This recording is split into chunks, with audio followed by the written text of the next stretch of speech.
Immortal Cultivation in the Cybernetic Milky Way. This video is purely for entertainment and does not infringe on copyright or laws. The rights to the novel and image belong to the original author. We do not claim ownership. Don't like waiting and want to listen to this fanfic in full now? Subscribe to our Patreon, where you'll find the best fanfics. Chapter 451. The host. The first spaceship flight was of great scientific research value. With Liji's computing power, it took 3 days and 3 nights to calculate what happened in just 3 seconds. Nanling was quite regretful about this, because he once again found that using scientific and technological means to calculate things related to cultivation was no longer enough. Mo calmed down after a while and said, "No, I can't be the main controller." Everyone was surprised. Mo was a natural thunder and lightning messenger.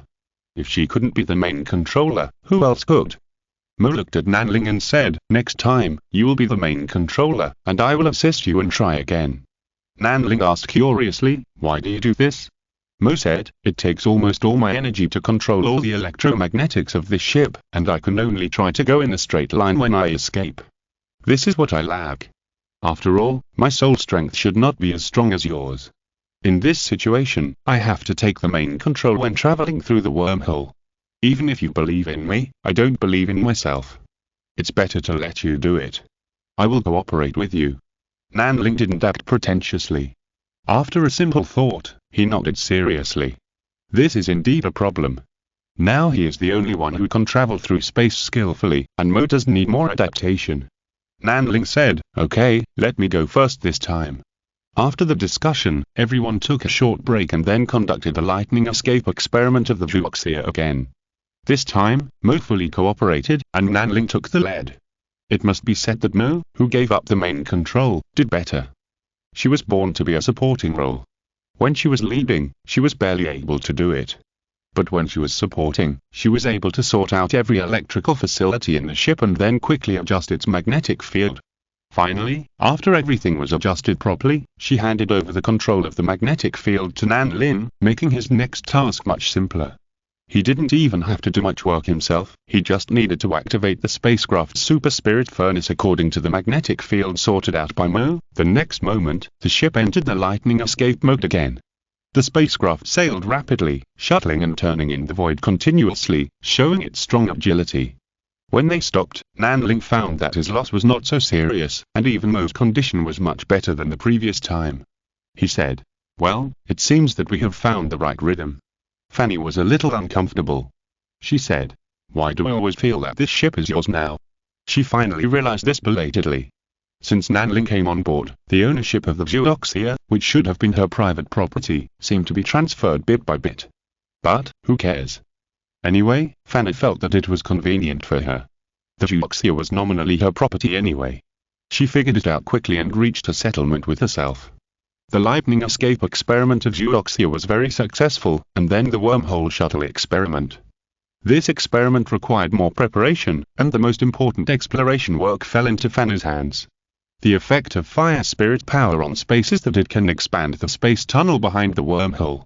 Even the expansion of the wormhole is easy. Therefore, it became a very important thing for Fanny to expand and explore the wormhole with her ability. She did it very successfully. After she expanded the entrance of a wormhole, Nanling carefully explored the entrance. Although there was no assistance from the 100 Eyes system, he still recognized the energy reaction of the space relay station on the survivor base through the familiar energy fluctuations. It was very far away from here, and Nanling only felt it vaguely. But in the near distance, he felt the energy fluctuations of the other 2 space relay stations. He could distinguish these 2 fluctuations, and one of them was a little farther away, which was the space relay station built by the Seekers of Knowledge on the side of the Star Federation. A little closer is the space relay station built by Gichen in the Qingshuan galaxy. Okay, the route has been almost determined, and we are ready to set off. Everyone returned to their seats, revealing a rather excited look. Nanling stood in the driving seat of the Zhuoxia. He is now the navigator and driver of the Zhuoxia, which is a heavy responsibility. After a short period of energy storage, the entire Zhuoxia entered the thunder escape mode. This step is already familiar, but what about the next step? The entire Zhuoxia turned into lightning and drilled into the wormhole expanded by Fanny, and then quickly shuttled through the space tunnel in it. The thunder escape is very violent, and it doesn't care whether the space tunnel has been closed or whether it is passable. In short, it moves forward in a straight line, piercing through the space barrier all the way. Of course, this cost is also a huge consumption. Nanling knew that the consumption was huge, so he prepared a super spirit furnace for the Zhuoxia. He and Mo used all their spiritual power together, and fortunately they finally reached the destination before the spirit furnace was exhausted. They got out of the space relay station of the Qingshuan galaxy. Thus, they completed the first time that humans shuttled through a wormhole with a spacecraft. This is another remarkable achievement. There must be many places that need to be optimized, but for now, they have already achieved great success. Nanling obtained a large amount of data. He said to Li Ji, "Collect this data and we will analyze and improve it ourselves." Li Ji asked curiously, "You won't share it with other Xingcan pioneers this time?" Nanling said unhappily, "I have shared so much. If they can't figure it out by themselves, it would be a bit useless. And we use the power of the cultivation system, which is different from the ways of those Xingcan pioneers, so it may not be too valuable for them." This time Nanling decided to keep it to himself. In fact, it was not to keep it to himself, but he didn't want to interfere with other people's research. After all, he even shared the space model, and he had done everything he could. At this moment, Gichen's consciousness projection appeared on the bridge. He said, "You really succeeded." He was very surprised. Nanling nodded and said, "It succeeded, using the method of thunder escape. Although it was very difficult, it took Mo and I to work together to do it, but I think with the data from this success, the next step will be much easier." Gichen was still very emotional, and he said, "I find that compared to you, I, a nascent soul cultivator, don't seem to be a big deal." Nanling could only be modest about this. But in fact, he already felt that he was very close to the nascent soul stage. With the discussion with Gichen and Madame Rose, as well as Gijunu's teachings, and the clarity of many paths in the nascent soul, he really felt that he was ready. Next, it was the matter of the golden core. In this regard, he still lacked some insights. Chapter 452. Back to the fantasy land. The burning cloud returned to the ancient domain, which was considered a return home for the wanderers. After all, both Fanny and Mo are girls from the ancient domain, and although Nanling grew up in the wind domain, he was the descendant of the ancient immortal lord. The spaceship was parked in the Qingshuan galaxy, and Nanling began to pull Mo to figure out how to improve the electrical control system of the spaceship. This was one of the ways they thought of to improve it, which was to transform the electrical control system of the entire ship to make it more compatible with the electromagnetic field during the thunder escape. Another way was to reduce the conventional material reserves in the spaceship, which would also reduce the difficulty of the thunder escape. To be honest, when Mo found out that it was so difficult for her to operate the thunder escape of the burning cloud because a certain hamster man had stored twice the mass of the burning cloud in the spaceship, she wanted to hit him again. There was no way. The materials in the folding cargo box were also considered mass. So soon, a scene that made Nanling distressed happened. Mo and Li Ji commanded the robots to move out all the conventional materials that had been stored and threw them outside. Although these were not valuable, what if they were needed? Nanling felt distressed, anxious, and flustered, his head constantly following the robots that were moving things. Mo was really angry and amused to see him like this, so she came to his side and comforted him. "We need to declutter, otherwise there will be more and more things on the ship. Do you still want to pile the cargo hold in your room?" Nanling didn't react to this. Mo then realized that he really piled the cargo hold in his room. So she paused speechlessly and said, "This is to better verify the lightning escape mode of the Zhuoxia. Moreover, if we can travel through wormholes at any time, we can always find enough materials. These conventional materials can be discarded." This is indeed a truth, but Nanling felt distressed. Mo saw that he was still in a bad mood, and suddenly thought of something and said, "Why don't we go to Qingshuan Star and try the Qingshuan environment inside the giant beast? Aren't you always curious about what kind of gains you will get in that illusion?" Nanling was also tempted after hearing this, because this was originally one of their main goals in returning to the Qingshuan galaxy this time. He asked, but Fanny was taken away by Uncle Gi to socialize. Mo smiled and looked at him and said, "It's better if she's not here. Tell me, how long has it been since we were together, just the two of us?" Nanling was stunned. He seemed to have heard the most beautiful words in the world. Yes, because of that unfortunate Fanny, he hasn't been alone with his wife for a long time. He said, "Okay, then shall we go now?" Mo smiled and nodded. But there was something else in this smile. Qingshuan Star, Giant Beast Plateau. There are still all kinds of strange life forms rampant here. They have extremely strong reproductive abilities and cannot be killed at all. Even so, a huge laboratory was still built on the backbone of the Giant Beast Plateau. This is the place where Ge Chen personally presided over the construction, and nearly half of Ge Chen's forces also gathered here. The reason why not all of them moved here, including Mo's father's son who stayed in Chugif Star, was to prevent the people of the Ge family's main lineage from thinking that they had the heart to be independent.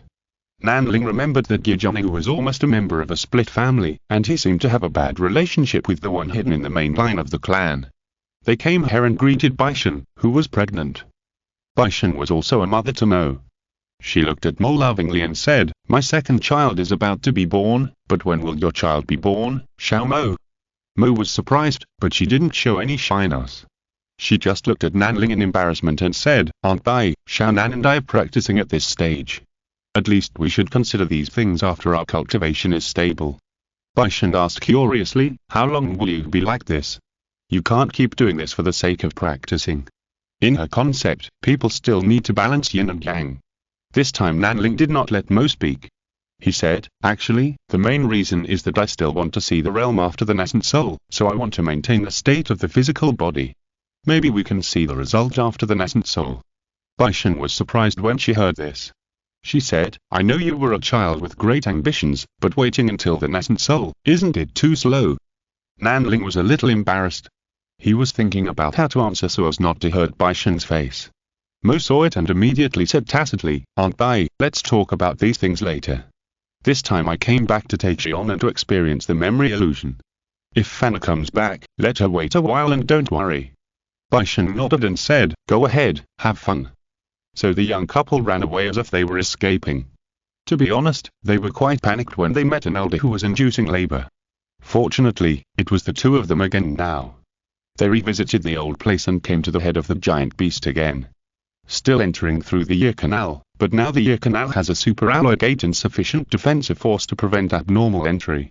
These are Ge Chen's defenses here. However, when the two of them arrived, the gate here opened naturally, and then a completely clean passage was revealed. Speaking of which, the Milky Way only has human civilization. I always feel a little too lonely," Nanling said as he walked. Mo suddenly realized, "No wonder you are so interested in this place, because it is a different intelligent civilization." Nanling affirmed, "Yes, I must see what other civilizations are like when I have a chance. Unfortunately, even if we can achieve wormhole travel, we still can't reach places outside the Milky Way." Mo said, "Don't worry, we are on the way." Nanling nodded, and they walked inside while talking, and gradually felt the call of the memory illusion. The couple looked at each other, and then let go of their mental protection together, allowing their consciousness to connect to this illusion. When Nanling opened his eyes again, he found that he had just been born into a family of 3 in the Qingshuan civilization. His mind was in a trance, and he felt as if he was experiencing another life. Because he actively integrated into this memory illusion this time, Nanling almost forgot his original identity and grew up like an ordinary child in the Qingshuan civilization. However, another person would occasionally appear in his dreams, making him realize that he was extraordinary. Whenever he had this dream, he would go to his childhood sweetheart in the neighbor's house to seek comfort. The adults said that they would be paired in the future. Nanling was confused and had not yet awakened his self-awareness, but he just felt that something was wrong.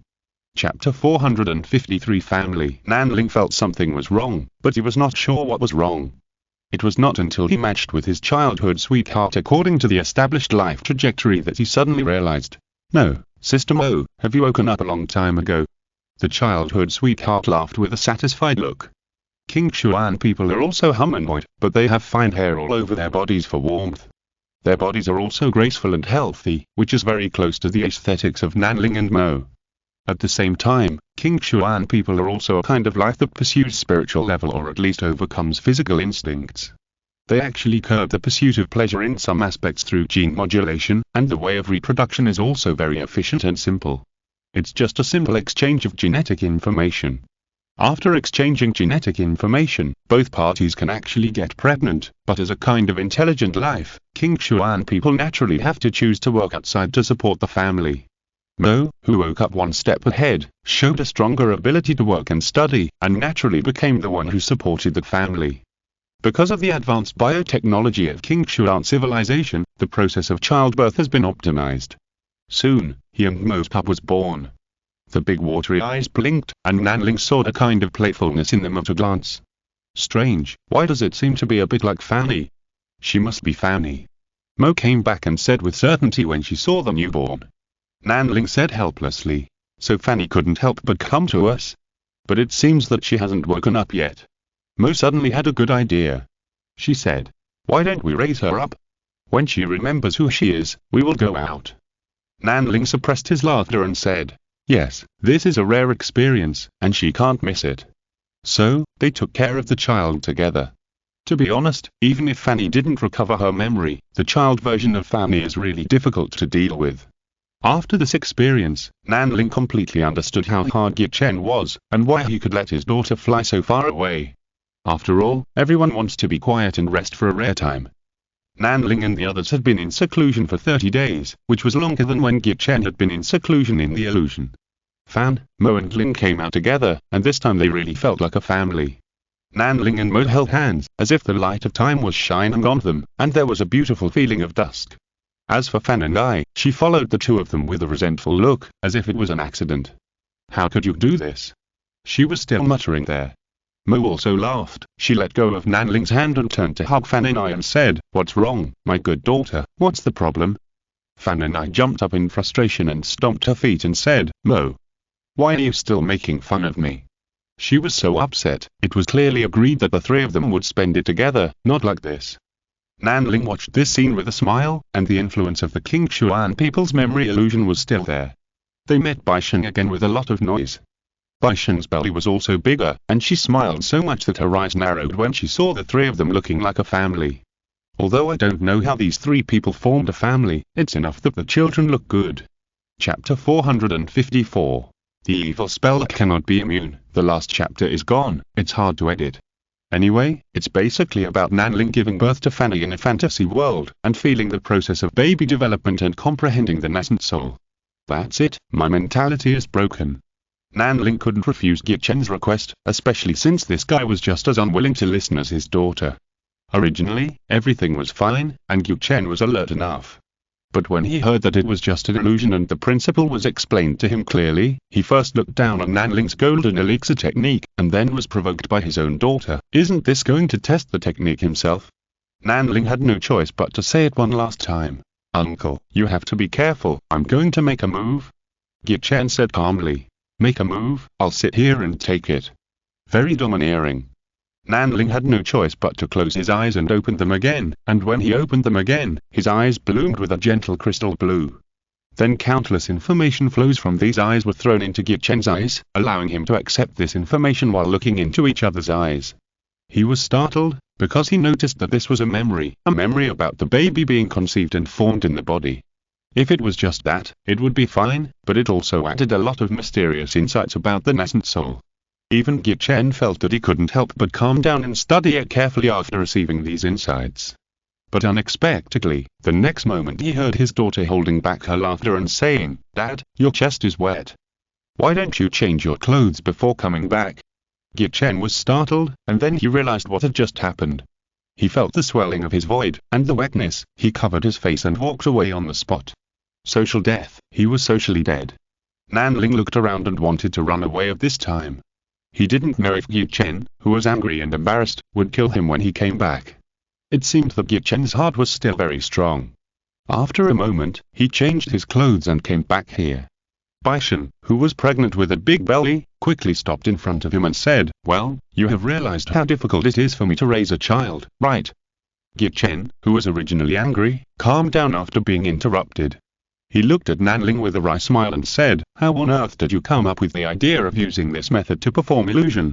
This is not an illusion at all, it's just preaching, right? If others can comprehend your technique thoroughly, they can definitely achieve the nascent soul stage. To be honest, if I hadn't just verified it myself and found that there were not too many deviations, I would have thought of starting over again. When Nanling heard that he was here to discuss the Tao with him, he quickly straightened his attitude and said, Uncle, you are too kind. Actually, I developed this spell to convey some of my personal insights. That was just an accident. Indeed, breast swelling is really the side effect of this illusion. Chen looked at Nanling in silence.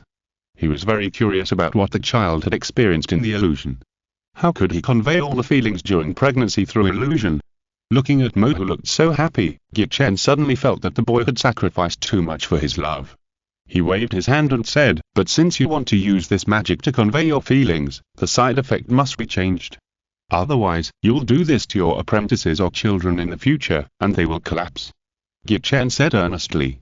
But Nanling scratched his head and said, "No, I think this trick can be used to fight against the enemy." Seeing that everyone was looking at him with strange eyes, Nanling also told his thoughts. "Based on my own strength, I don't need to use this magic against opponents in the Jindan stage." Everyone nodded when they heard it. Knowledge is power. Nanling has developed a lot of new knowledge during this period of time. Even if only a small part of it is transformed into strength, it is enough to beat most of the cultivators who were also Jindan. Because Nanling's knowledge is ready to beat Yuning in the Yuning stage.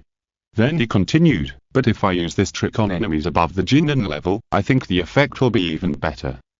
Chen was stunned for a moment, and then couldn't help but say, "You are really lacking in virtue." Fanny was still a little confused. She asked, "What's wrong?" Chen said, "For those Yuning cultivators, the Yuning have already been cultivated and formed. At this time, Nanling will show them what the correct appearance of the Yuning should be like." "How do you think they will feel?" "It's simply a physical and psychological double defense break. How can there be such a wicked spell in this world? Nanling's spell is an open conspiracy. For those below the Jindan level, there is nothing else except the side effect of breaking people's defense, but for those above the Jindan level, it is very bad. It can instantly shake their confidence, and then they will no longer be sure of their own practice. What a terrible thing it would be if this happened in a battle." In short, Chen has discovered how evil and useful Nanling's trick is, and even he himself can't help but want to learn it. In fact, Nanling's trick is the same idea as the chaos information with special attacks against AI, both of which belong to information pollution. It's just that one pollutes AI and digital life, and the other pollutes Yuning cultivators. Both have one thing in common, that is, the polluted information is actually correct rather than false.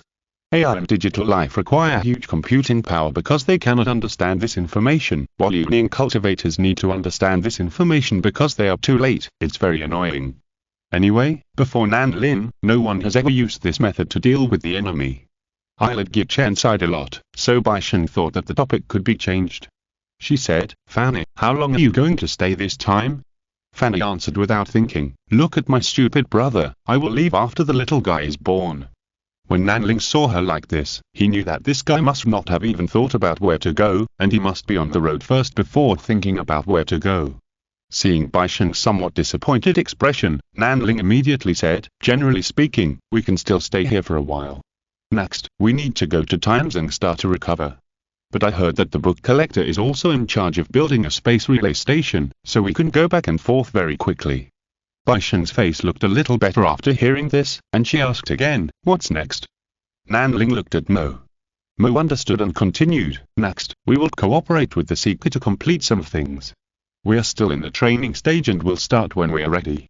It is expected to take some time, so we can stay here for a while." Fanny blinked, and she found that she had no way to refute these words. Because this pair of dogs and bitches had already arranged everything for her in terms of their ongoing affairs and efficiency, she couldn't say a word of rebuttal. Baishan said happily, "In that case, the boss's space relay station, which is too expensive, is right." Nanling replied, "Yes, at least many things can be made much simpler. Of course, as one of the only 3 space relay stations in the Milky Way, we have to cooperate with Mr. Forger and Mr. Seeker to conduct some experiments."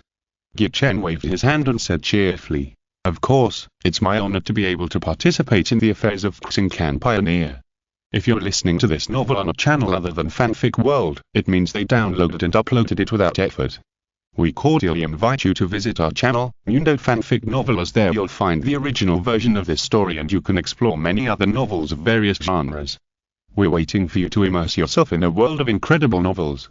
Chapter 455 Wartime System. Next, the Juxia experienced a long rest in the Qingchuan Galaxy. Some things happened during this period. That is, after several months of silence, the intelligent machines made a comeback. The chaos information bomb sold by Fan Moline became a thing of the past, and the intelligent machines finally found a countermeasure. They communicated with fixed encrypted channels in completely closed lines, shielding all external information. This is equivalent to completely abolishing their most important means when facing human ships, that is, information invasion. The role of the Chaos Information Bomb lies in this. With this bomb, it can deter the intelligent machines from invading the human fleet. In this way, the two sides return to the traditional combat mode of starship shooting. The intelligent machines couldn't wait to launch an attack. After all, the longer the delay, the more prepared humans are. This wave of offensive can be said to be the most important test for humans before they can completely get rid of the threat of intelligent machines. It is also wonder this situation that the star fields controlled by human civilization are full of flames. The same is true for the ancient domain. Previously, the rebellion of the intelligent machines in the ancient domain was suppressed by the powerful combat power of many Ning and Jinn and monks, so the ancient domain was peaceful. However, the ancient domain was surrounded by intelligent machines. In particular, the forces of all sizes on the Star Road from the ancient domain, the Wind domain to the Star Federation were almost completely wiped out by intelligent machines. During this period, the Star Federation and the ancient domain and the Wind domain continued to receive refugees from these places, which was also very stressful. Fortunately, Nanling's Chaos Information Bomb stopped the offensive of the intelligent machines for several months. During this period, most of the forces in this star domain made a decision to leave or stay.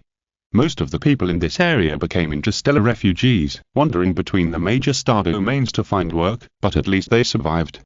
The intelligent machines began to develop in places that human civilization had not touched. At this time, the two sides fought again, and the chilling fleet of the ancient domain was naturally responsible for defending the territory. But I don't know what went wrong with the chilling fleet, and an AI fleet actually broke through the defense line and came to the vicinity of the King Xuan galaxy. This was a fatal blow. Although the King Xuan galaxy was located near the edge of the ancient domain, it was not far from the core prosperous star field of the ancient domain. This discovery made Yu Chen furious. When everyone gathered for a meeting, he had already said bluntly, this was intentional by those people from the Zone family. They seemed dissatisfied with my evasion these days, so they were ready to use this method to carry out a military takeover. Nanling understood this and he said, Uncle means that they deliberately let people in, and then seized the King Xuan galaxy in the name of support.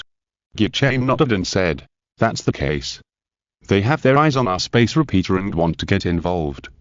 But this space repeater is the basis for cooperation with the Xingcan pioneers. How can we let them get involved? So I evaded it with a few words at the time. I didn't expect these guys to do this to me, it's really the style of the Gi family. On the surface, everyone is giving face and taking care of the marginal clansmen, but in fact, they are suppressing the strong side branches and concentrating important resources in the hands of the main line.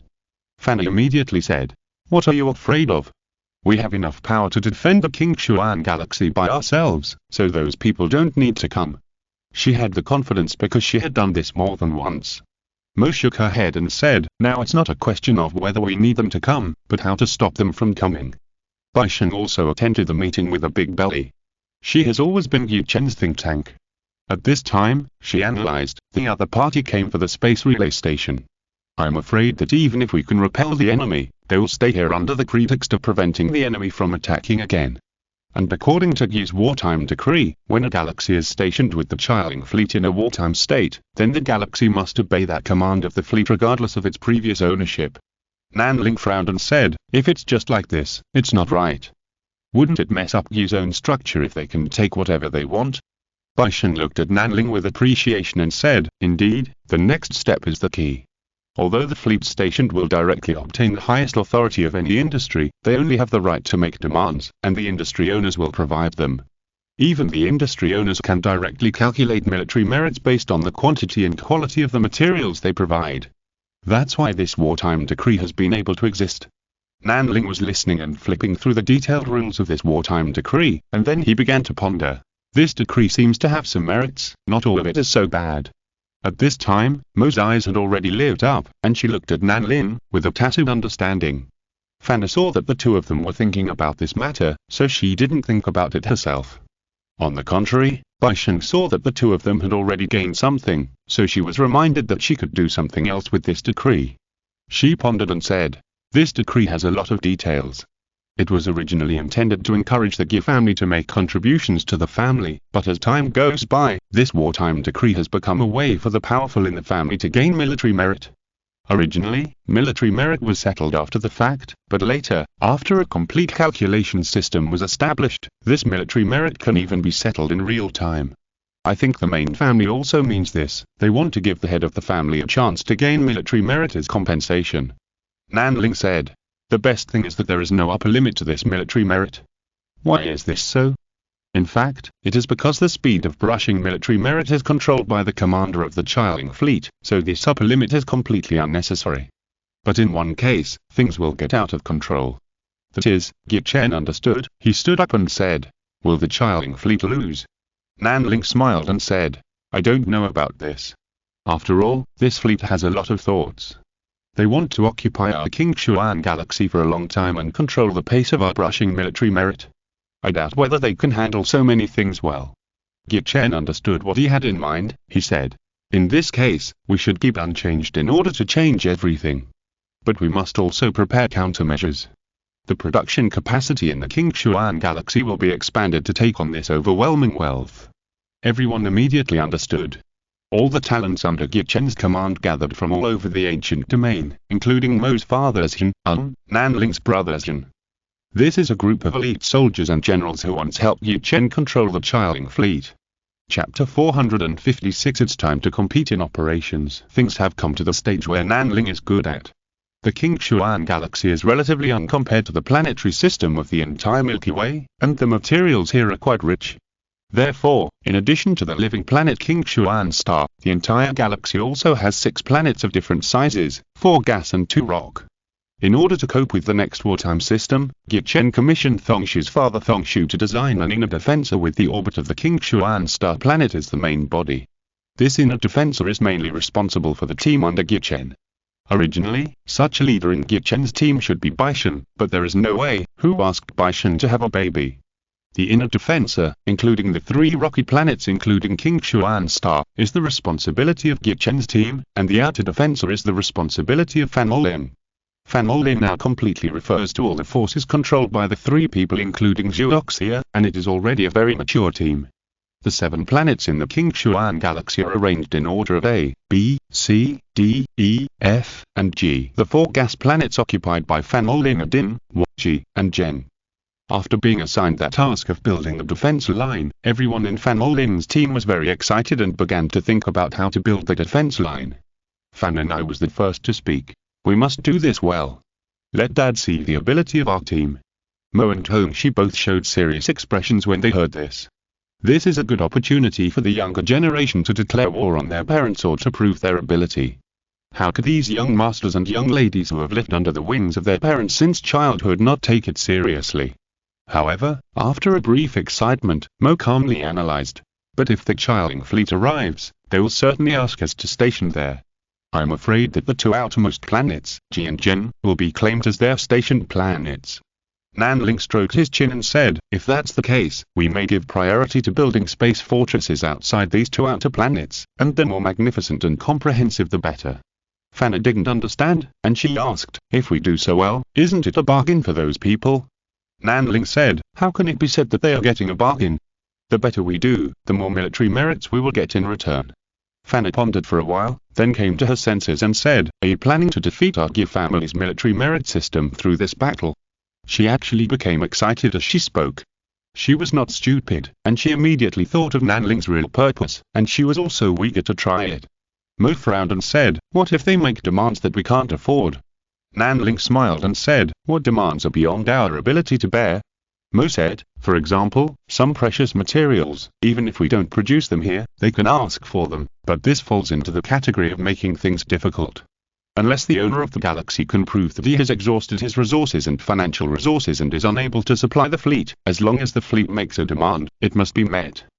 Nanling understood as soon as he heard it and said, "It seems that this wartime system has really become the power used by the Gi family to control the members of the Gi family, big and small.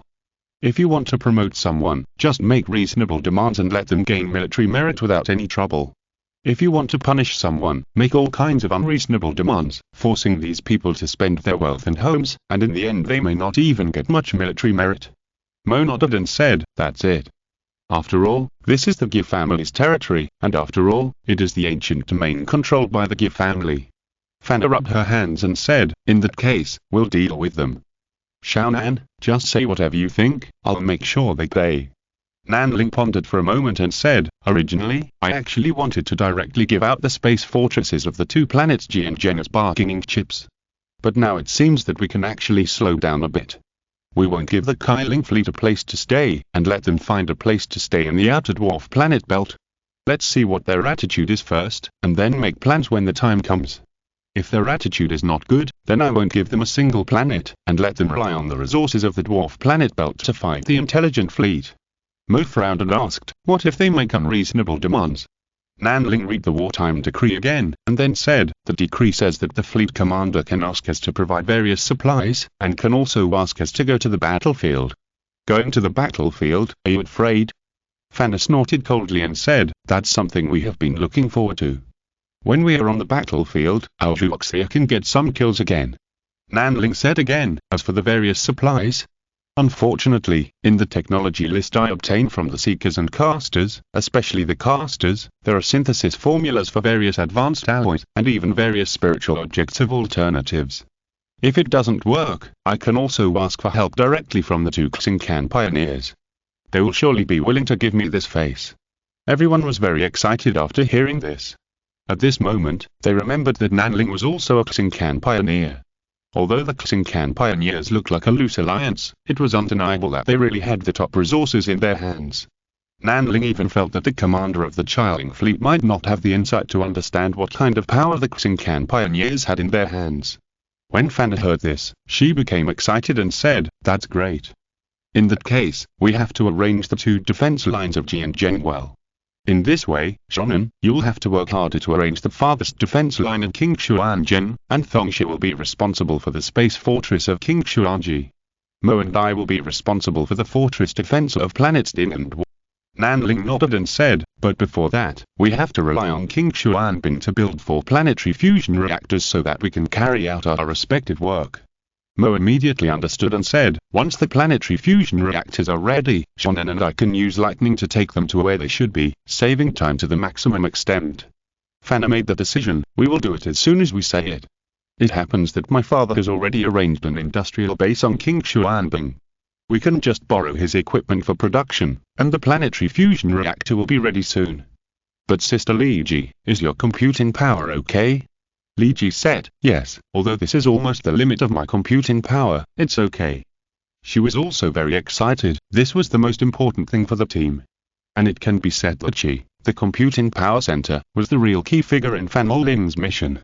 This feeling of being needed and valued was enough to make any digital life indulge in it. Liji immediately turned on her computing power and actually controlled 4 different construction sites to build planetary fusion reactors at the speed of light at the same time. With mature technology and skilled workers, Fan Oling and the other 3 people's cultivation had also improved. 4 planetary fusion reactors were completed at the same time within 1 day. This is Fan Oling's top productivity, and it is also that basis for them to confidently inherit civilization. At this time, the invading fleet discovered by the over-limit detector controlled by Nanling will take about half a month to arrive. The Kailing fleet as a support is faster, and it will arrive in about 12 days. All this information is controlled by the King Xuan galaxy, and things become simple. How long did it take Fan Oling and his group to build a complete base defense line in the galaxy Xiang? With the intelligence in hand and the support of the Guchen group, this task should not be too easy. It is true that the intelligent machines can produce soldiers, but with digital life here, the speed of producing soldiers is even faster. P.S. I'm updating the saved draft today, and I don't know if I can adjust my mentality. Chapter 457. Smiling face. In 12 days, if someone else encountered a similar situation, they would have been begging for ways to save their family business. But for the King Xuan galaxy, which has a group of top operators, 12 days is enough to change the pattern of the entire galaxy. First of all, the inner defensor is the responsibility of the Gichen team. Among the 3 rocky planets here, except for the 2 planets B, A and C where the King Xuan civilization is located, they have been transformed into huge industrial bases. While constantly casting planetary defensor weapons, they are also constantly casting new warships. However, Because there is no digital life assistance and the computing power is ultimately lacking, these production capacities cannot be fully utilized, so the speed of troop explosion is not fast. But the outer defenser, which is the responsibility of the Van Moline team, is different. Not only did they set up space fortresses in the atmosphere of the 4 gaseous planets that can directly extract their atmospheric elements, but they also did not let go of any of the dozens of satellites, and all of them were equipped with defenser bases. The integration of production and defenser is the operating method they've honed in the galaxy Shank. Baishan did not spend her energy on this, but when she saw the crazy construction progress of Van Moline, she was dumbfounded and said, I now suspect that as long as we give them enough time, we are not afraid of those intelligent fleets no matter how many come. No, even if the people of the Zone family are in cahoots with the intelligent fleet, we are not afraid. Gichen also shook his head and smiled bitterly, I don't know how these young people do it. Zun has played Galaxy Fairy a lot, but I haven't seen them make such great progress. Baishan said, the old brothers around you have long been stubborn. How can they have the lively minds of young people? They chatted casually for a few words, and then a staff member said, report to the commander, the Chiling fleet has arrived. Gichen immediately straightened his expression and said, put in the communication. As he said that, he gave Baishan a look, and she immediately understood and sent a message to the girls and boys of Van Moline. The Chiling fleet is here. This time, the 3rd, 5th, and 6th fleets have arrived. Among them, the 6th fleet is the vanguard, the 3rd fleet is the main force of the Central Army, and the 5th fleet is the reserve. Mo announced the information in Van Moline's channel. Nanling said, I know, the 6th fleet has come to me, I will go to deal with it first. He entered the communication in his group, and then responded to the communication from the Chiling fleet as the captain of King Xuanzheng Star. The communication projection appeared in front of him, and a middle-aged man with the rank of Major General wearing his unique military uniform appeared on the screen. Are you the person in charge of King Xuanzheng? He asked bluntly the first time he saw Nanlin, without any politeness. Nanling looked at this man, and at the same time, his mind quickly flipped through the information about this man. Ge Yunju, 54 years old, of the Yun generation of the Ge clan, was once an outstanding person of the Mesozoic era who was called the Ge clan's twin pillars together with Gichen. It was just that as Gichen advanced to the nascent soul stage first, the title of twin pillars was no longer mentioned. Nanling saw this and roughly understood the attitude of the Ge clan's main family this time. It must be a warning. At this time, when the other party's fleet commander has not yet appeared, the pressure from Ge Yunju will depend on whether others can withstand it. Nanling thought for a moment, and then said gently, I'm Nanlin, the person in charge of King Xuanzheng, and I would like to meet Major General Yunju. Then Ge Yunju said lightly, Nanlin, I have heard of you. I heard that you have a close relationship with Gichen's daughter. Nanling said with an unchanged expression, Major General Yunju, are we going to formally communicate now? I'm afraid that private matters are not suitable for this occasion. Ge Yunju stared at Nanling with a sharp gaze, as if he wanted Nanling to feel his pressure.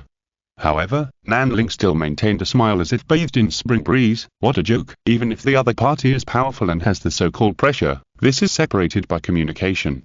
Seeing that Nanling did not move, and even took a cup of coffee from the side and sipped it quite elegantly, Ge Yunju's mentality was a little bad. He restrained his exuberant momentum, and then said lightly, are you deliberately provoking me?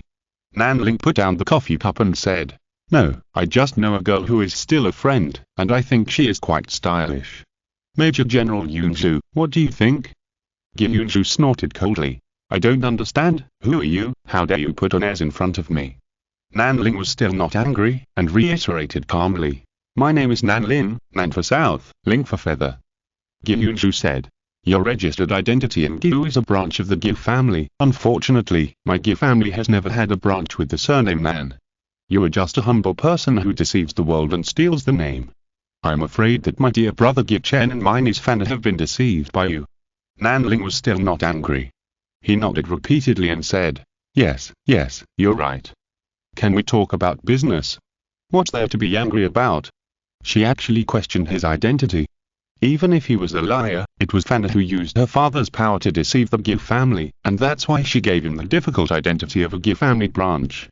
But the problem is, this identity is real. The heir recognized by the ancient immortal Ge Yunju, isn't that a Ge family branch? Nanling's attitude really made Ge Yunju speechless, and he was completely unmoved. Ge Yunju could only say in the end, my fleet needs a station. Nanling very happily sent out a list. Gyunju saw the list and his breath stagnated. Nanling said, "Please look, this is all the places suitable for the fleet to be stationed within the scope of King Xuan Zhenxing, which I am responsible for. You can choose as much as you want." He was as attentive as a real estate agent. To be honest, Gyunju was quite satisfied with Nanling's attitude at this time, provided that the corresponding military merit valuation was not marked on the list. He pointed to the list and asked Nanling, "What do the numbers on it mean?" He tried to make himself more angry. However, Nanling said very attentively or earnestly, "Major General Yunzu, please take a look. These military merit valuations are absolutely fair. After all the facilities here are built in strict accordance with the military merit exchange standards. The valuation of each facility has precedence to follow, and has been uploaded to the ancient domain central network for evaluation. What is watertight? This is it. In fact, these military merit valuations are really fair, but Gyunju looked at these prices and felt that if he really asked for a base, wouldn't it let Nanling succeed? So he gritted his teeth and said, "No, my fleet can just anchor in the outer dwarf planet belt. All the materials are needed." Nanling immediately sent another list. Gyunju saw that he was indeed well prepared, and hurriedly said, "You don't have to worry about it for the time being." He entered the communication in a somewhat embarrassed manner. Nanling felt a little wronged. He worked hard to prepare the goods, but why didn't the customer want anything? Chapter 458 The Seductive Boy. Ha ha ha ha. In Fan Moline's channel, Fanny was already laughing to death. She covered her stomach and groaned, "Gyunju looks so funny. This kind of guy can actually be called a double war with dad. Shonen alone can make him lose face." At this time, Gichen also entered their channel and said helplessly, "Shonen, you have to be careful. Gyunju is not so easy to get along with. I suspect he actually hides his strength." Nanling asked in surprise, "Uncle suspects that he also has the cultivation of nascent soul?" Gichen said, "Yes, his talent have always been slightly higher than mine. I can achieve nascent soul, and his hope is also great. It's just that if I want to hide my cultivation, I will encounter all kinds of temptations from the clan, but if he wants to hide his cultivation, the clan will even help him in return." Nanling said, "I understand, but even if he is a nascent soul, I'm not afraid. After all, I have uncle here." Gichen shook his head and said, "It won't be that simple. Since the clan knows that I am a nascent soul, they will definitely send out a lineup that can suppress me. This Gyunju is already the candidate target and me. I guess the fleet commander is also a nascent soul, or even a nascent soul cultivator of the previous generation. Otherwise, if it is a normal military deployment, how could they not let me know the name of the commander-in-chief now? The plan of these people is too obvious. Wait until the main force of the fleet arrives, then we will know the truth." Nanling hesitated and said, "If it doesn't work, I can ask my mother for help. She has been trying to travel the void with her nascent soul recently, and she can be called to help at any time." Gichen was stunned when he heard this, and then realized who Nanling was talking about. He exclaimed, "If it is Fenji Anji, then it is naturally good. But the nascent soul is fragile, is there any risk?" Nanling said indifferently, "It's okay, anyway, she dislikes the current nascent soul. It's okay if there is a problem, just give her a chance to start over." "Good guy." Gichen instantly empathized with Fenji Anji at this moment. He said compassionately, "Forget it, we should do our own things here, there is no need to bother the widow with the Immortal Lord." That's right, the ancient Immortal Lord Yujong who is his ancestor, and this grandmother always has a very awkward feeling when she comes back. Forget it, it's better not to come back to the grandmother, it's too annoying. Nanling said and didn't say much, but continued to make preparations on his side. King Xuan Zhenxing had already been managed like an iron bucket, and now Nanling felt that it was not enough, and he had to double it. So he set his sights on the dwarf planet belt between King Xuan Zhenxing and King Xuan Jixing. The materials here are actually much sparser, but they can still be used. He informed his family of his intentions, and Thongshi immediately sent out working robots to continue to build resource points under the unified deployment of Liji. Not only here, the defense areas involved in the entire Fan Moline group have all started to move, and on the basis of the original planetary defense system, they have taken a step further and aggressively occupied all the resource points in the outer defense circle. Thongshu and others in the inner defense circle in the rear followed suit and occupied all the resource points in the inner layer. To be honest, according to the original idea of Gichen's team, they only need to control the inner defense circle of the core, and the outer defense circle can be temporarily given to the Chiling fleet. As long as they can get through this difficult time, limited compromise is also within the permissible range. But I didn't expect that they originally wanted to train young people and let Fan Moline go, but these young people at the same generation actually got involved with them. With this layer of increase, the entire King Shuan galaxy has become a fortress galaxy. This kind of defense density is not to mention a small army controlled by AI. Even if all the fleets of the entire Chiling Legion come, it seems that they can fight back and forth. Gyunju was naturally concerned about the movements of Nanling. He watched King Xuanzhen rapidly expand under his nose, and he was actually a little uneasy. This is not what he thought. This King Xuan galaxy is obviously well prepared. But he didn't worry too much about it. Anyway, in the wartime system, the fleet is the one who holds the power of life and death. But just when he was still thinking about how to deal with this fearless Nanling, the intelligent machine army also came. It is hard to imagine that the fleet of the intelligent machine arrived almost at the same time as the vanguard of the Chiling fleet. It should be noted that the main force of the Chiling fleet, the 3rd fleet, and the reserve 5th fleet are still on the way due to the problem of gathering troops. But what else can Gyunju do at this time? When he was hesitating, he suddenly received a communication request from Nanling. He thought about it and answered the communication. The image of Nanling appeared in front of Gyunju, and he said with a worried look, "Major General Yunju, the enemy is coming fiercely. Please let the fleet into the defensive fortress I prepared to deal with the enemy." Gyunju hesitated when he heard this. To be honest, he did think so at first. After all, this is the most reasonable approach at the moment. But the next moment, he saw a faint smile at the corner of Nanling's mouth, as if to say, "Look, even if you are the Major General Commander of the Chiling fleet, what does it matter? Or don't ask him, Nanling." This is very heartbreaking. Gyunju snorted coldly and said, "No need. It's just a fleet controlled by AI. What's there to be afraid of? Just watch me defeat the enemy." After the voice fell, Gyunju ended the communication and then prepared for war. Nanling touched his face a little lonely. How could a micro-expression make this person who was called double war with Gicheng go to fight desperately? Fanny was in King Xuanding, but the laughter had already reached King Xuanzhen. "Ha ha ha, you have a sarcastic face, right? Why is that old man so funny?" Mo smiled and said, "This is actually very easy to understand. After all, in Gyunju's heart, he is always the same as Master Gichen, and Xiaonan is not taken seriously by him at all. So he can't allow himself to bow to someone he looks down on. As long as you understand the truth here, it is not difficult to understand Gyunju's mood. This is a person who is used to being high and mighty. In fact, it is not difficult to understand his choice after understanding this person's personality. What else can Gyunju do in this situation? Did he really retreat into the fortifications under Nanling's mocking gaze? Impossible. So a great battle unfolded between King Xuanzhen and the outer dwarf planet belt. Kailing's 6th fleet is a standard formation, with a total of 24 large and small ships, of which excluding auxiliary ships, there are mainly 4 large battleships and 8 medium-sized battleships. So what about the attacking intelligent fleet? There are a total of 10 light large battleships, without any auxiliary ships. This is also a benefit brought by Nanlin, because too many types of ships must strengthen information exchange to complete combat coordination, and the intelligent side uses a single battleship as a combat unit to deal with the chaos information bomb, reducing communication as much as possible.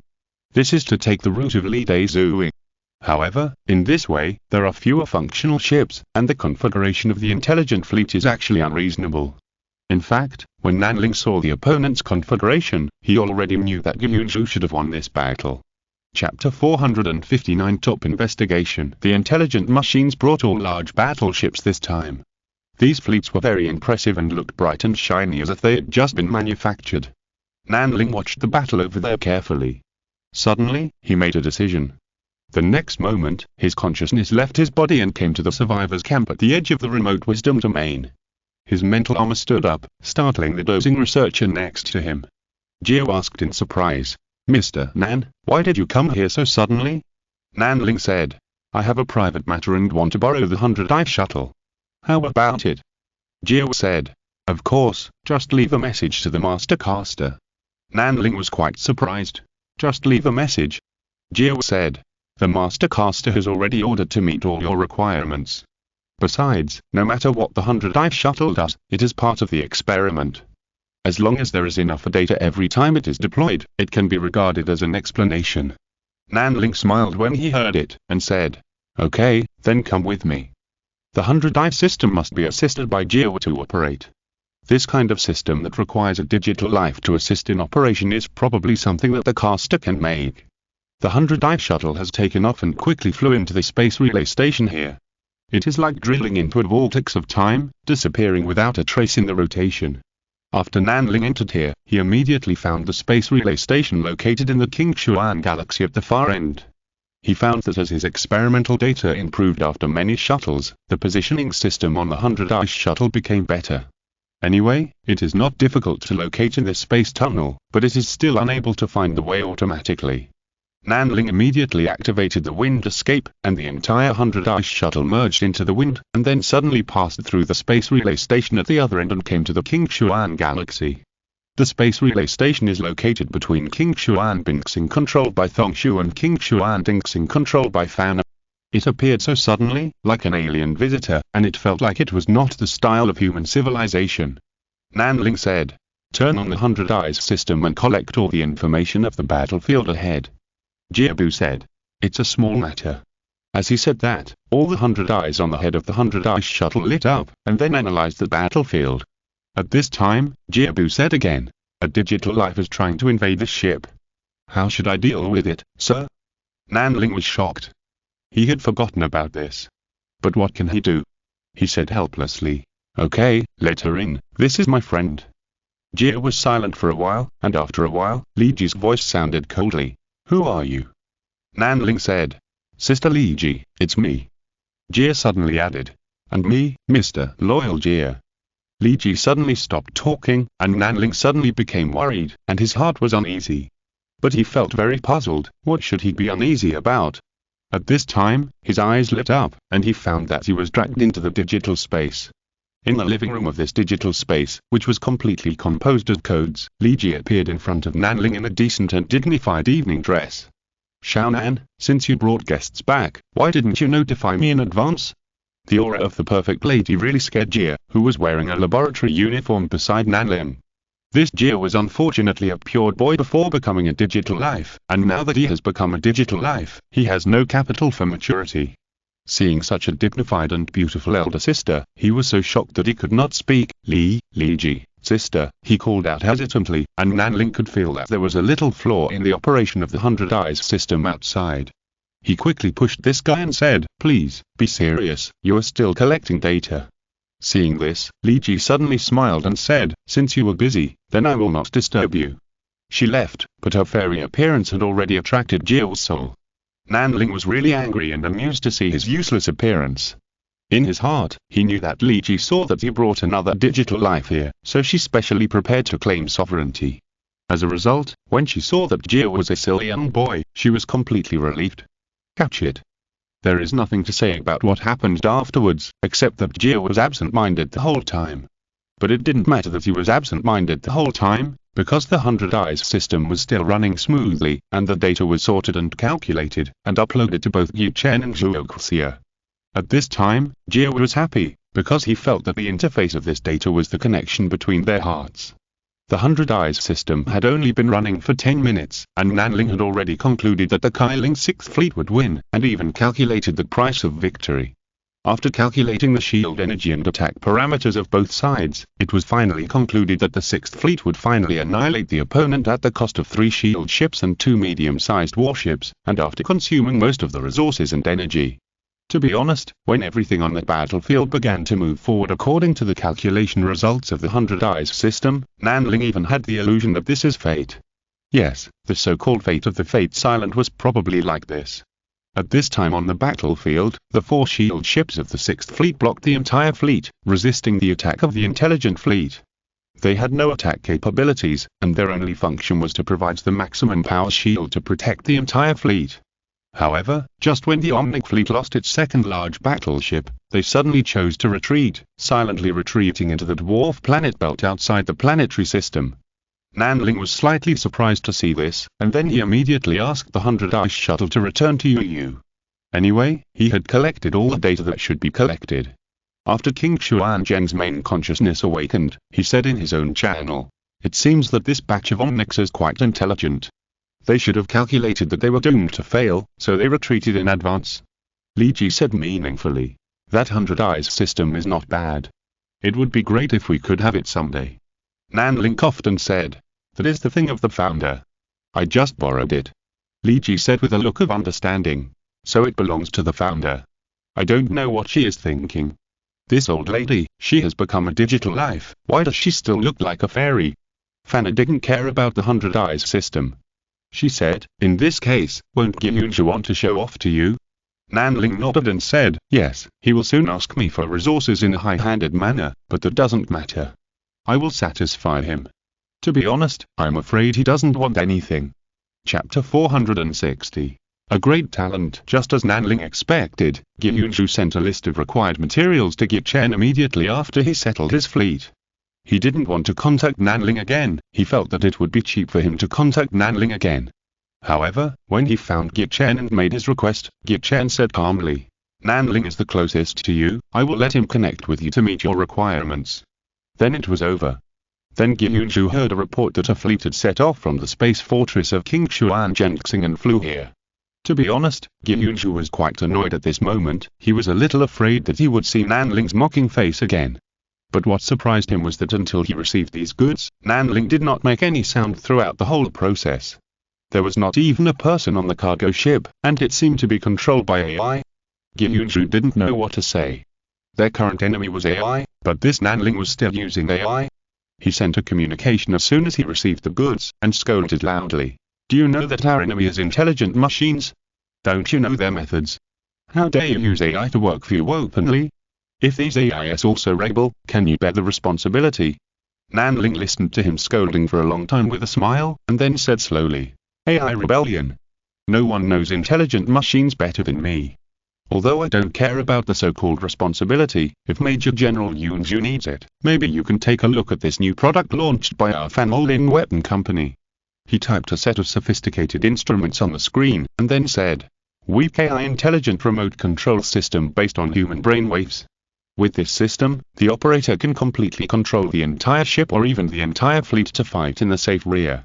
And because the entire system must be accessed by brainwave recognition, it can completely prevent the information invasion methods of intelligent machines. He actually started to advertise the company. Gyunju was stunned for a moment, and he felt that the company name Fanolin seemed familiar. After a quick search, he immediately found out what this company was selling: 3-element series weapons, chaos information bombs, and the current brainwave remote control system. These are the hottest things in human civilization today.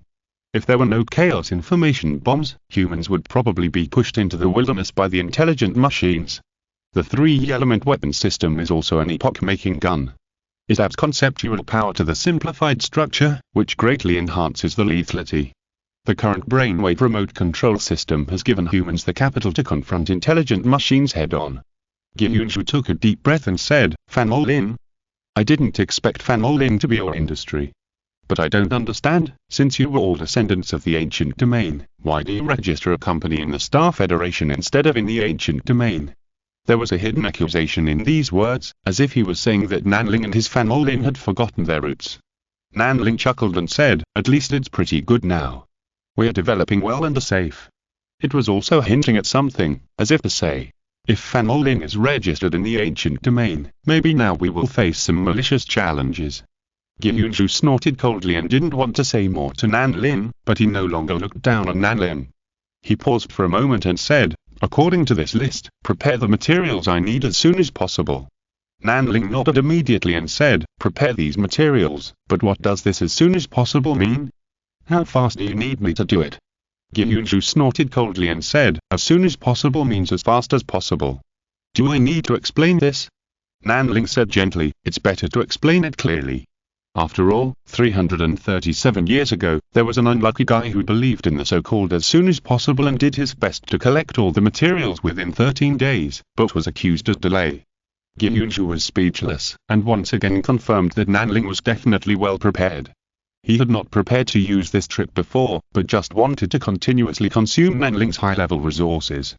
Unexpectedly, he was embarrassed in this regard. He snorted coldly and said, 3 days, I need you to prepare it for me within 3 days. Nanling seemed to be relieved and said, "Fortunately it's not 3 hours, then I can prepare the goods and ship them now." Gyunju was almost furious. He found that Nanling was really irritating. After ending the communication, he hurriedly began to check Nanling and Fan Olin. Because he was irritated so much, he also regarded Nanling as a figure. And what he found was the 3 bosses of Fan Olin: Fan and I, Mo and Nanling. The 3 of them had the same proportion of shares in Fan Olin. This surprised Gyunju, because he thought Nanling was probably Fan and I's subordinate or a white face, but he didn't expect that there was such a deep combination of interests. He investigated Nanling again and even found out all the activities of Nanling in the ancient domain. I didn't expect that he and Lingema were actually married. Then he shouldn't have that kind of relationship with Gifan. He can be used, Gyunju muttered to himself, and then he found Nanling's grades in the academy, and his eyes lit up instantly. He is a genius. He has met the graduation requirements before graduation, and he has already started to create his own spells. Wait, this warm wind seal was actually created by him. Gyunju immediately noticed something. He knew that the warm wind seal was a spell that once made the entire ancient domain cultivators crazy. Later, the Gi family introduced corresponding policies to adjust the rating of this spell and raised its selling price by a level, which stopped some of the limelight.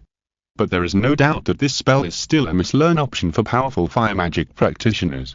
Who wouldn't be jealous of the effect of directly increasing the power of fire magic by 30%? Gyunju hurriedly looked through Nanling's information again and found out everything he had done in the Star Federation. He couldn't help but ponder. I didn't expect that he was such a talent, but such a talent seemed to have a gap with my Gi family. He looked at all the information carefully again, and was stunned at last. Then he angrily slammed the table and said in hatred, "A bunch of termites. If you want to adjust the copyright price, do it uprightly, or simply raise the price before the military purchase." This group of idiots actually raised the price immediately after the military purchase was completed. What do others think of such a stupid thing? I'm afraid that person thinks that our Gi family has become a group of greedy and self-interested villains. Gyunju was angry and embarrassed, but in the end he could only do nothing. Because he had just said the truth, a fact that he couldn't change even if he didn't like it. Chapter 461 Senior Yuanying. Nanling felt a little strange, that Gyunju seemed to have calmed down suddenly. Then he put forward the material demand in a normal way, and it seemed that they were all normal demands. Nanling was a little strange, but he didn't think there was any problem. Because the war started again. This battle took place in the hyperspace near the Qingshuan galaxy.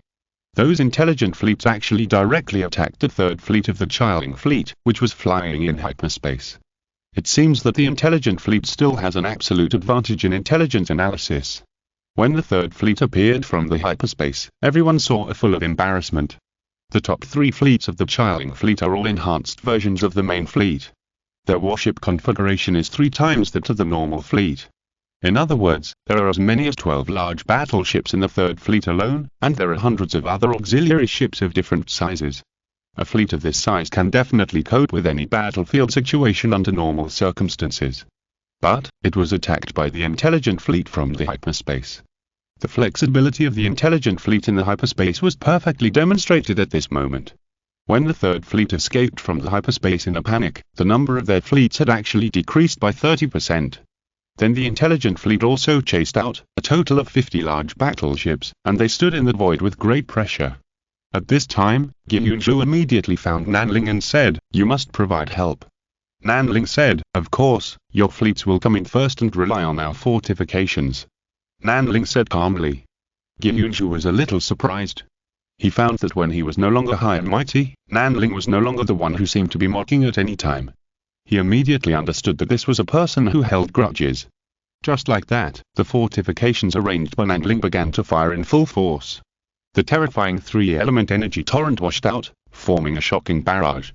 The intelligent fleets that came to chase and kill quickly retreated under such a dense barrage. It was obvious that they were not prepared to attack at all costs. This time, Nanling did not cause many casualties, which he felt very sorry for. At this moment, Gi Chen suddenly called and said, "Get ready and follow me to see the elders."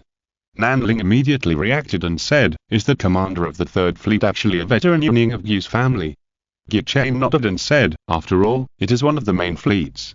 How can Gi's family feel at ease without a Yuanying cultivator in charge?" Nanling said with a smile, "But it seems that this Yuanying senior is not very good at fleet command." The smile on Gye Chen's face flashed away, and then he said solemnly, "Don't underestimate any Immortal Cultivator. His name is Gye Boshe, and he is an old man who attaches great importance to rules. Also, this person is very close to Gye Yunju." Nanling understood immediately, meaning that Gye Boshe would definitely help Gye Yunju bully Gye Chen's people. He said, "Uncle, do you want the real body to be present?" Gye Chen confirmed, "Is he already on the way? After all, he is a high-level Yuanying, and the proper respect is still required." Nanling didn't say anything else. As the captain of King Xuan Zhenjixing, he could only follow Gye Chen to see the boss. Gye Chen arrived an hour later. He had already started the flight when the war started. The total flight time was probably close to 3 hours. The Yuanying level fire escape technique was almost close to the speed of light.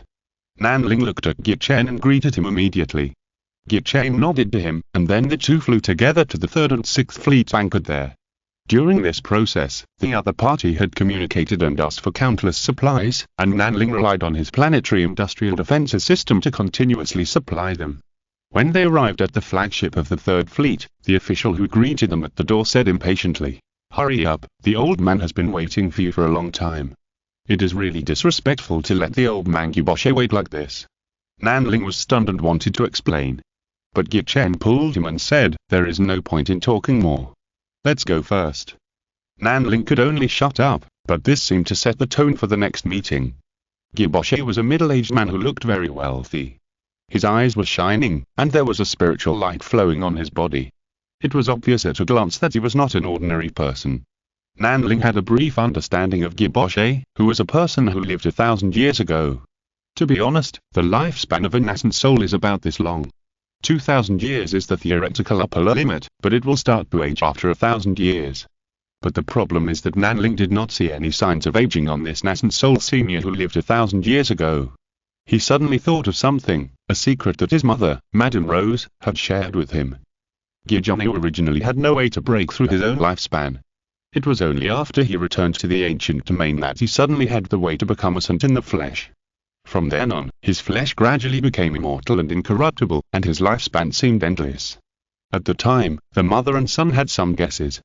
Perhaps the Gye family had already inherited the ability to break through the limit of the lifespan of the nascent soul.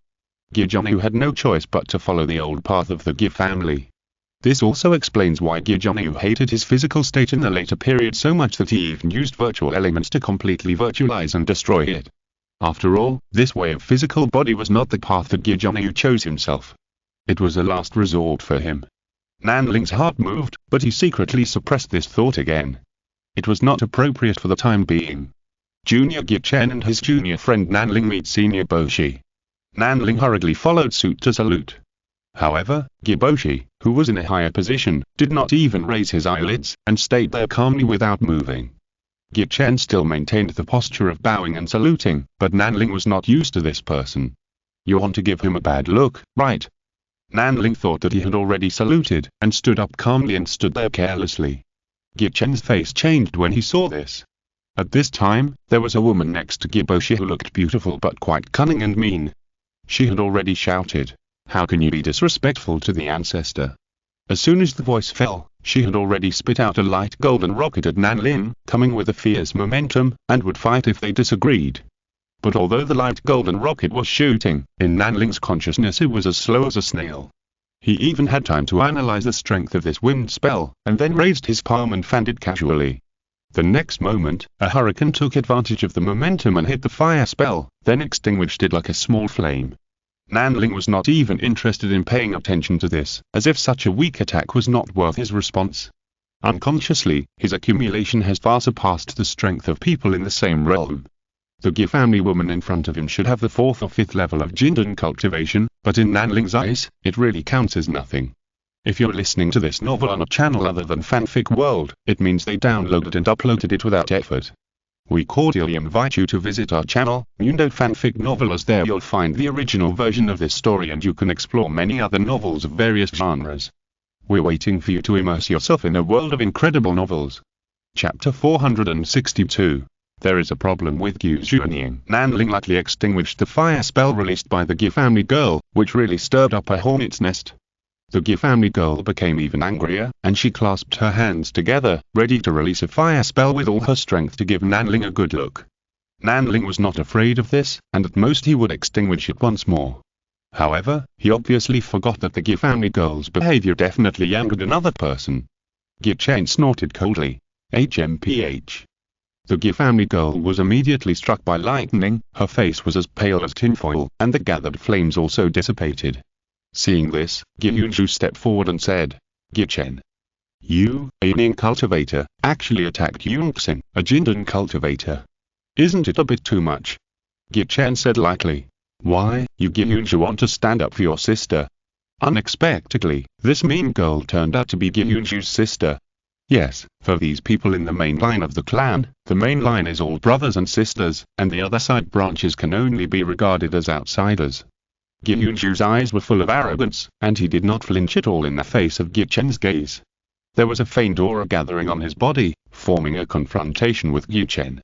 There was no doubt that when facing Gi Chen, Gi Yunju could not help but take out some of the things he had hidden. He was also a Yunin, no doubt about it. The double peaks of the Gi family, after all, neither of them fell behind. At this moment, Gi Boshe, who had been sitting on the upper seat, suddenly stood up, and in an instant, there was a storm, as if the world was turned upside down. Nanling's spirit was also shocked. This Gi Boshe really hit something. He just heard him say coldly, enough, I know you have been fighting each other for half a lifetime, but you have to remember that no matter what, we are all descendants of the Gi family, and all disputes cannot cross that line. Otherwise, don't blame me for being rude. Nanling was quite stunned when he heard these words, because these words were absolutely correct, and no one could refute them. But the problem is, you stood up to stop Gi Yunxin before she started to fight. This kind of bias is not so fair. That's right, senior. Gi Chen naturally put his hand down and bowed again, but this time he didn't wait for Gi Boshe's reaction, he just put his hand down and stood up straight. Nanling laughed in his heart. It seems that Gi Chen is also a very temperamental person. Gi Yunju was a little helpless when he saw this, so he could only put down his momentum and bow to Gi Boshe. To be honest, this feeling of anticlimactic made him very unhappy. Originally, he wanted to play the stunning drama, but it was obvious that he didn't play it well. Gi Chen and Nanling stood together with their heads bowed, as if they were listening to the senior's teaching seriously. At least on the surface their attitude was very good. Gi Boshe waited for a while, and found that the two of them maintained this attitude, and he was slightly annoyed. He said with some anger, although we repelled the enemy fleet in the battle just now, we also suffered heavy losses. Please bear more of the material support. Gi Chen said in a very good manner. Don't worry, senior, we will do our best to bear the material supply of the fleet, and will never lack the expenses of the Chiling fleet. Gi Boshe was quite surprised to see that he agreed so readily, and couldn't help but glance at Gi Yunju who arrived earlier. Gi Yunju shook his head meaningfully. Gi Boshe immediately understood that this request might not matter to Gi Chen. He said again, there are many precious materials among them, don't be reluctant to give them. Gi Chen and Nanling didn't even need to exchange glances, he nodded directly and said, no matter how precious the materials are, as long as you need them, I will definitely do my best. Is it really giving you whatever you want? Gi Boshe was a little confused, and he tried to say a series of very precious materials and even spiritual materials. But Gi Chen would usually nod and agree after a slight pause, very happy. The main thing is that he was looking at the list handed over by Nanling while answering. He could agree to anything on the list, and what Gi Boshe said so far was still on the list. This is outrageous. Because according to the value, the materials Gi Boshe asked for are enough to build another standard fleet.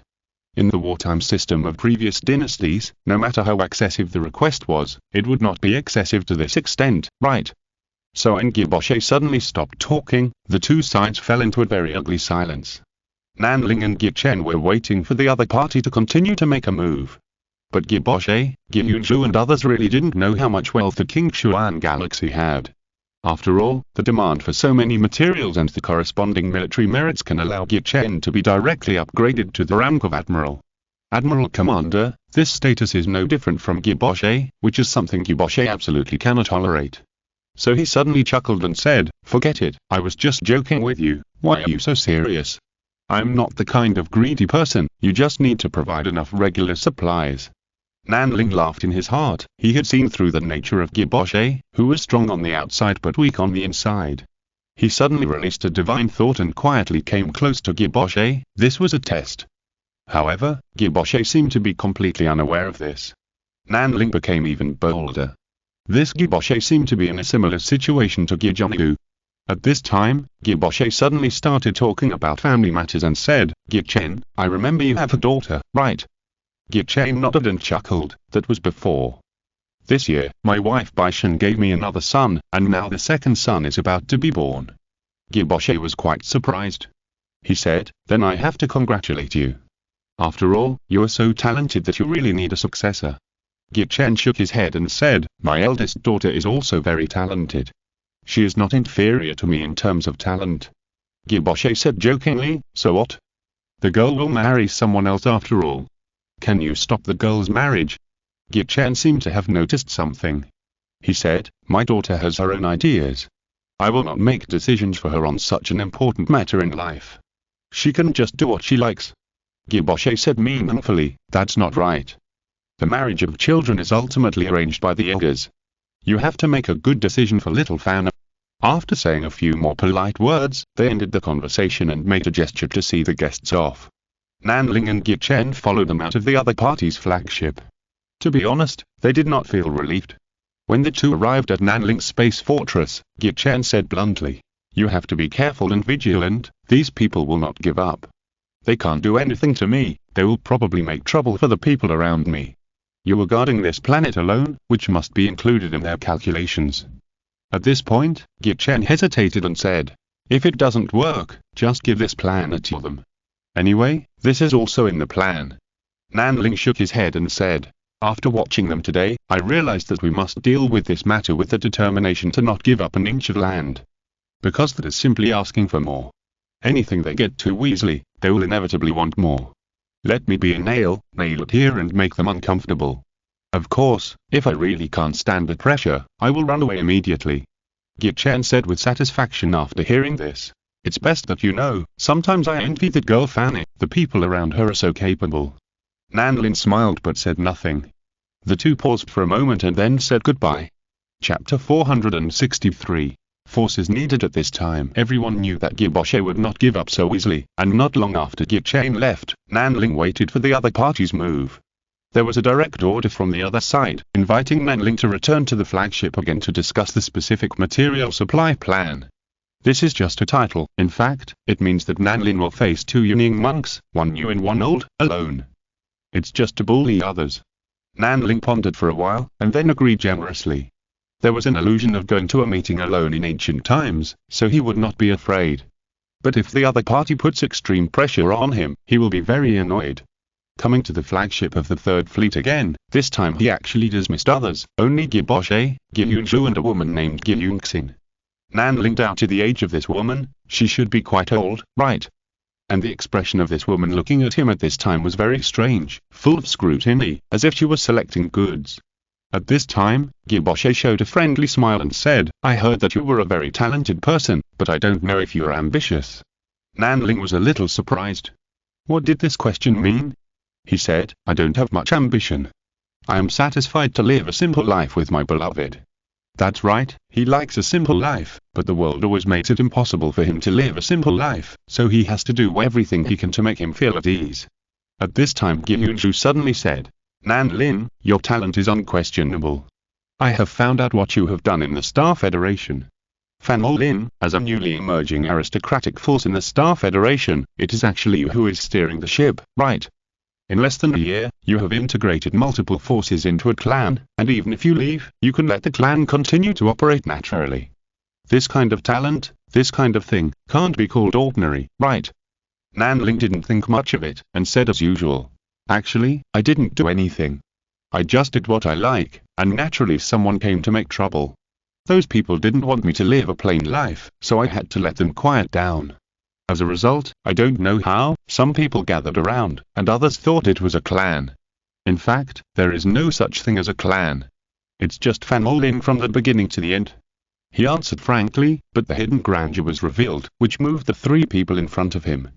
This is a kind of pride that is integrated into his bones, as if he is not afraid of anything and does not need to rely on anything.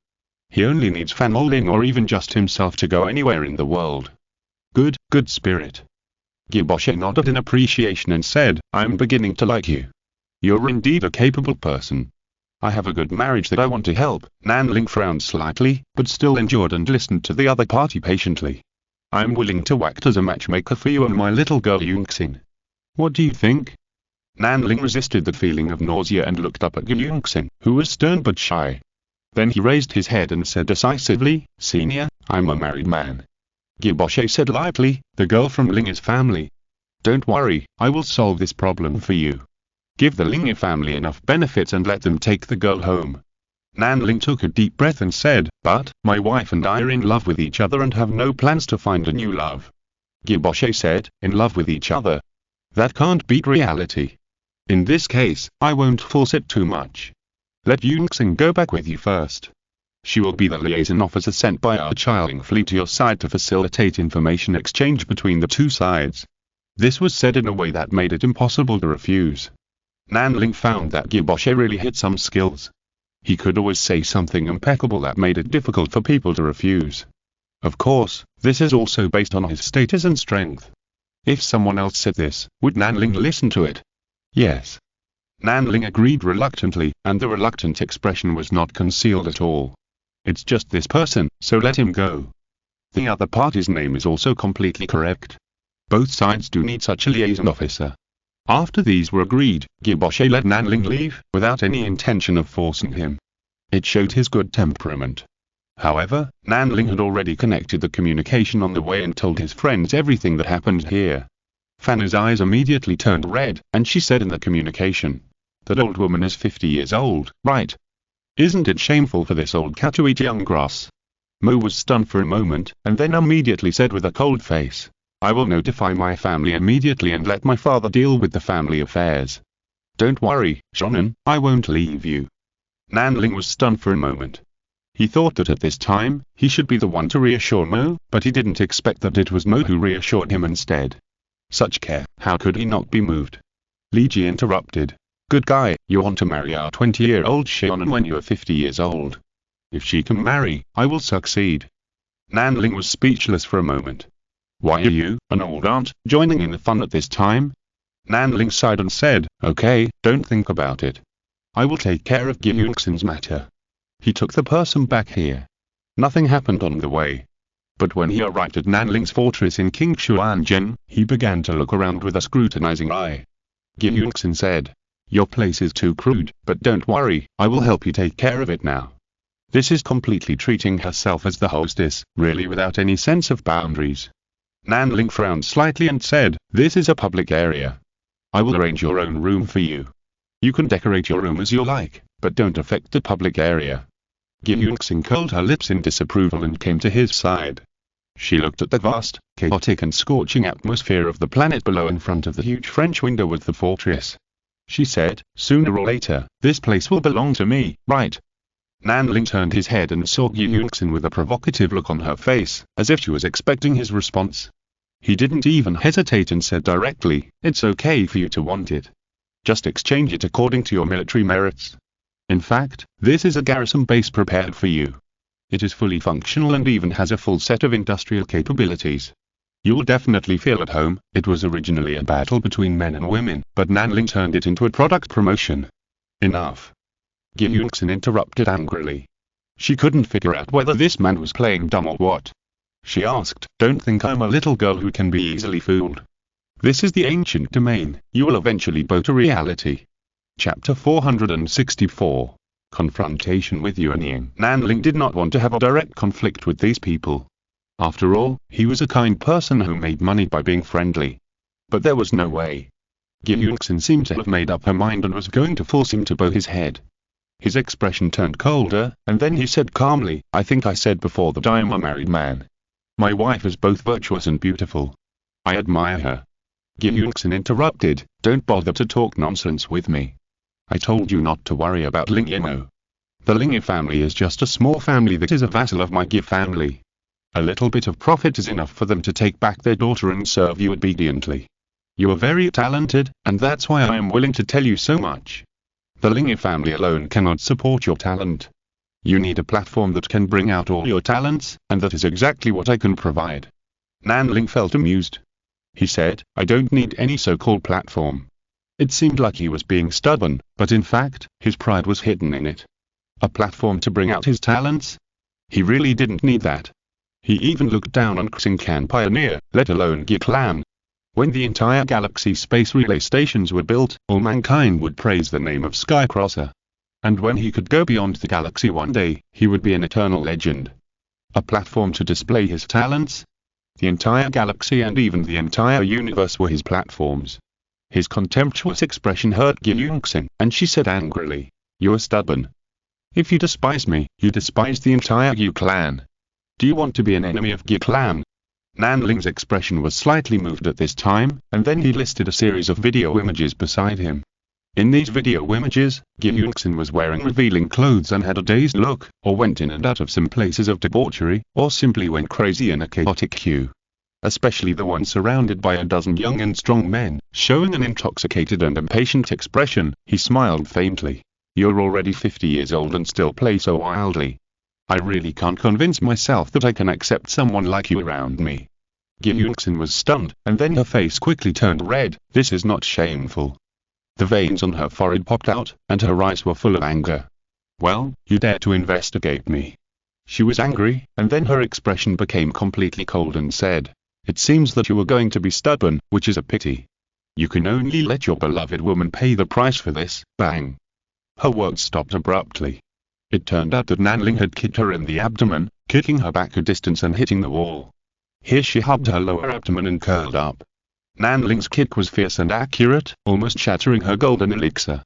This terrifying power made her dreadful, but she still couldn't believe that Nanling would attack her directly. Gyunxin's mouth was bleeding, and she looked up at Nanling. He looked at her coldly and said, "From now on, your life belongs to me. If you encounter any danger, I will be the first to grind you to ashes." He tore his face off without any warning. It was obvious that his weak spot was Mo. Since Gyunxin had said that he wanted to harm Mo, he could only take this woman as a hostage. "You will pay the price for this." Gyunxin looked ferocious. But Nanling stretched out his hand, and a hand made of wind forcibly grasped it, and then dragged it to him. The next moment, a flying sword flashing with lightning popped out from behind him, and then the tip of the sword covered Gyunxin, and a powerful binding magnetic field was released, capturing Gyunxin in it. He treated Gyunxin as a prisoner and imprisoned her. This practice was almost mad at Gyunxin. She attacked the electromagnetic cage frantically, but her fire technique could not destroy it, or her fire technique could pass through, but her body could only stay in the middle of the cage. The source of this electromagnetic cage was the Thunder Wing Scene Blade. The strong magnetic field interference immediately blocked the connection between the external spiritual power and the ancient cloud core itself. Even because her whole body was shrouded in the magnetic field, she was horrified to find that she had lost control of the three sets of intelligence core, spirit furnace and even auxiliary instrument. "What do you want to do? The ancestor will not let you go." Nanling smiled grimly and said, classic villain lines. However, at this moment, a voice exploded in his ears. "How dare you imprison my sister?" As soon as the voice fell, a majestic and surging fire spiritual power hit Nanling. This came suddenly, but Nanling reacted very quickly. He suddenly waved his sleeves, but used his arm as a gun, and performed the refraction strengthened and inspired by the feather spear technique.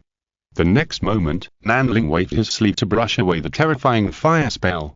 His movements were effortless, but in fact, they were not that easy.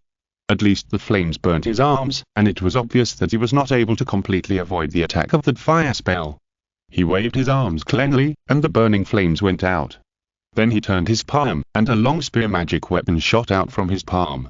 He grasped the handle of the spear, and looked at the outline of the Yuning in front of him with a calm look. "Major General Yunzhu, you have indeed reached the level of Yuning." Before Yunzhu could say anything, Gyunxin had already shouted, "Now that you know, why don't you surrender?" Nanling did not waver. Gyunzhu said with a serious expression, "You are not simple. Perhaps you will also enter the ranks of Yuning in the near future, but at least now you should face up to the gap between Yuning and Jindan." Nanling's eyes sparkled. He said, "I have long wanted to test my skills with Yuning, but it's a pity that Uncle Gichen is unwilling to fight with me. It's just right that you come to my door now, just in time to verify what I have learned." Gyunzhu couldn't help but get even angrier when he heard this. What does this young man think of Yuning? As soon as the voice fell, the Yuning held his hands in front of his chest, and then a ball of fire spirit power quickly gathered and condensed, blooming with light and heat like a star. Can you take my attack first? As soon as the voice fell, the fireball like a star was launched at Nanling. This is a high-level spell. Nanling has noticed the swiftness and strength of Yuning when casting spells. He had no intention of retreating. He poured his spiritual power into the long Cybernetic spear with both hands, and then gently guided the tip of the spear in the direction where the fireball was flying, and then swung it vigorously. The fireball was swept aside by him and passed by his side. Boom! The armor of the fortress wall beside him exploded, and the terrifying airflow in the atmosphere of King Xuanzhen instantly poured in, tearing the gap a little bigger. With just one blow, half of the space fortress built by Nanling was knocked off. The lethality of this Yuning was really amazing. Chapter 465.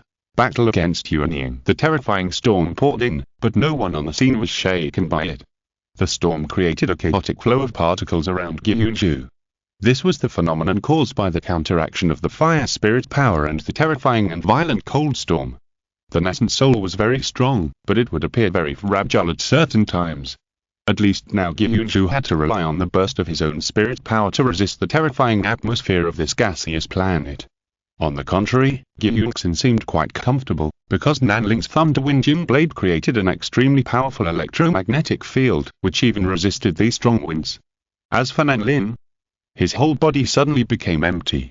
When the hurricane poured in, he actually trembled slightly in this cold and violent wind as if nothing had happened, which made him look like he was floating weightlessly. But in fact, he was using a wind escape technique that was so profound that ordinary people could not understand, allowing his body to constantly adjust its position with the strong wind. Although he seemed to be standing there all the time, in fact, even in just 1 second, he had made dozens of adjustments along with the wind. It looked ordinary, but in fact, he was already facing Gyunju's nascent soul at this time. The difference was obvious. Nanling didn't care about the damage to his fortress at all, and even thought it could be made more dilapidated.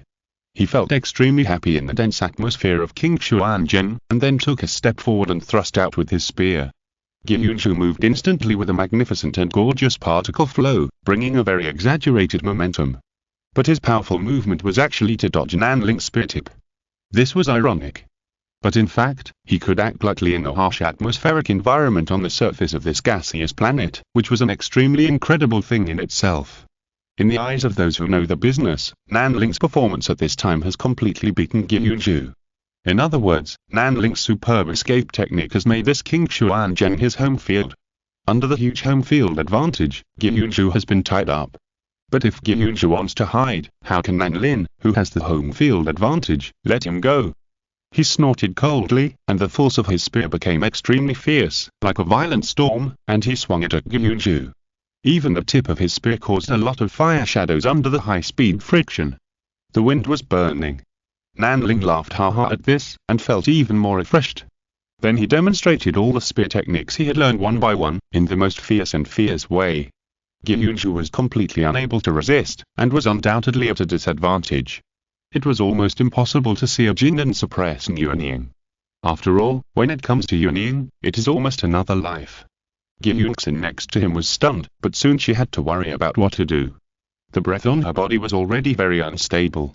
The strong magnetic field certainly isolated her from direct contact with the violent wind, but it also isolated the air around her. She was now completely holding her breath. Unfortunately, the cultivators of this era would not study what was called internal circulation and what was called fetal breathing, so she was about to be unable to hold it. But at this moment, Gyunju, whom she regarded as a savior, was being beaten by Nanling. The seemingly mighty particle flow was like a blood flower special effect created by Nanling, which looked very bad. At this time, Nanling's gum tip was really sparkling with lightning. Not only did his gum tip produce sparks in the fear scale, but it also generated plasma around it, successfully causing a discharge phenomenon. So the wind produced thunder. Nanling's eyes shone brightly at this moment. Wind, fire, and thunder. These three were integrated by him at this time, and it felt difficult to distinguish the order. Of course, if you look closely, you can still find that the wind is still the main one, supplemented by thunder and fire. But in any case, this is equivalent to Nanling's every attack with 3 element attributes, which immediately brought huge pressure to Gyunju. 3 shots, he just resisted these 3 shots and disappeared instantly. This was a direct escape based on the characteristics of the nascent soul. And Nanling could not capture the nascent soul at all without being prepared. Gyunju left without saying a word, leaving his sister behind.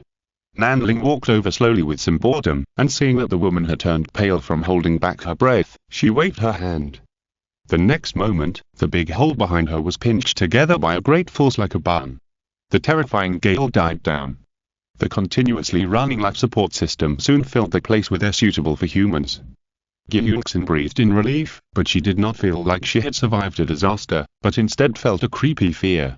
She could not imagine that her most admired brother would leave her without saying a word.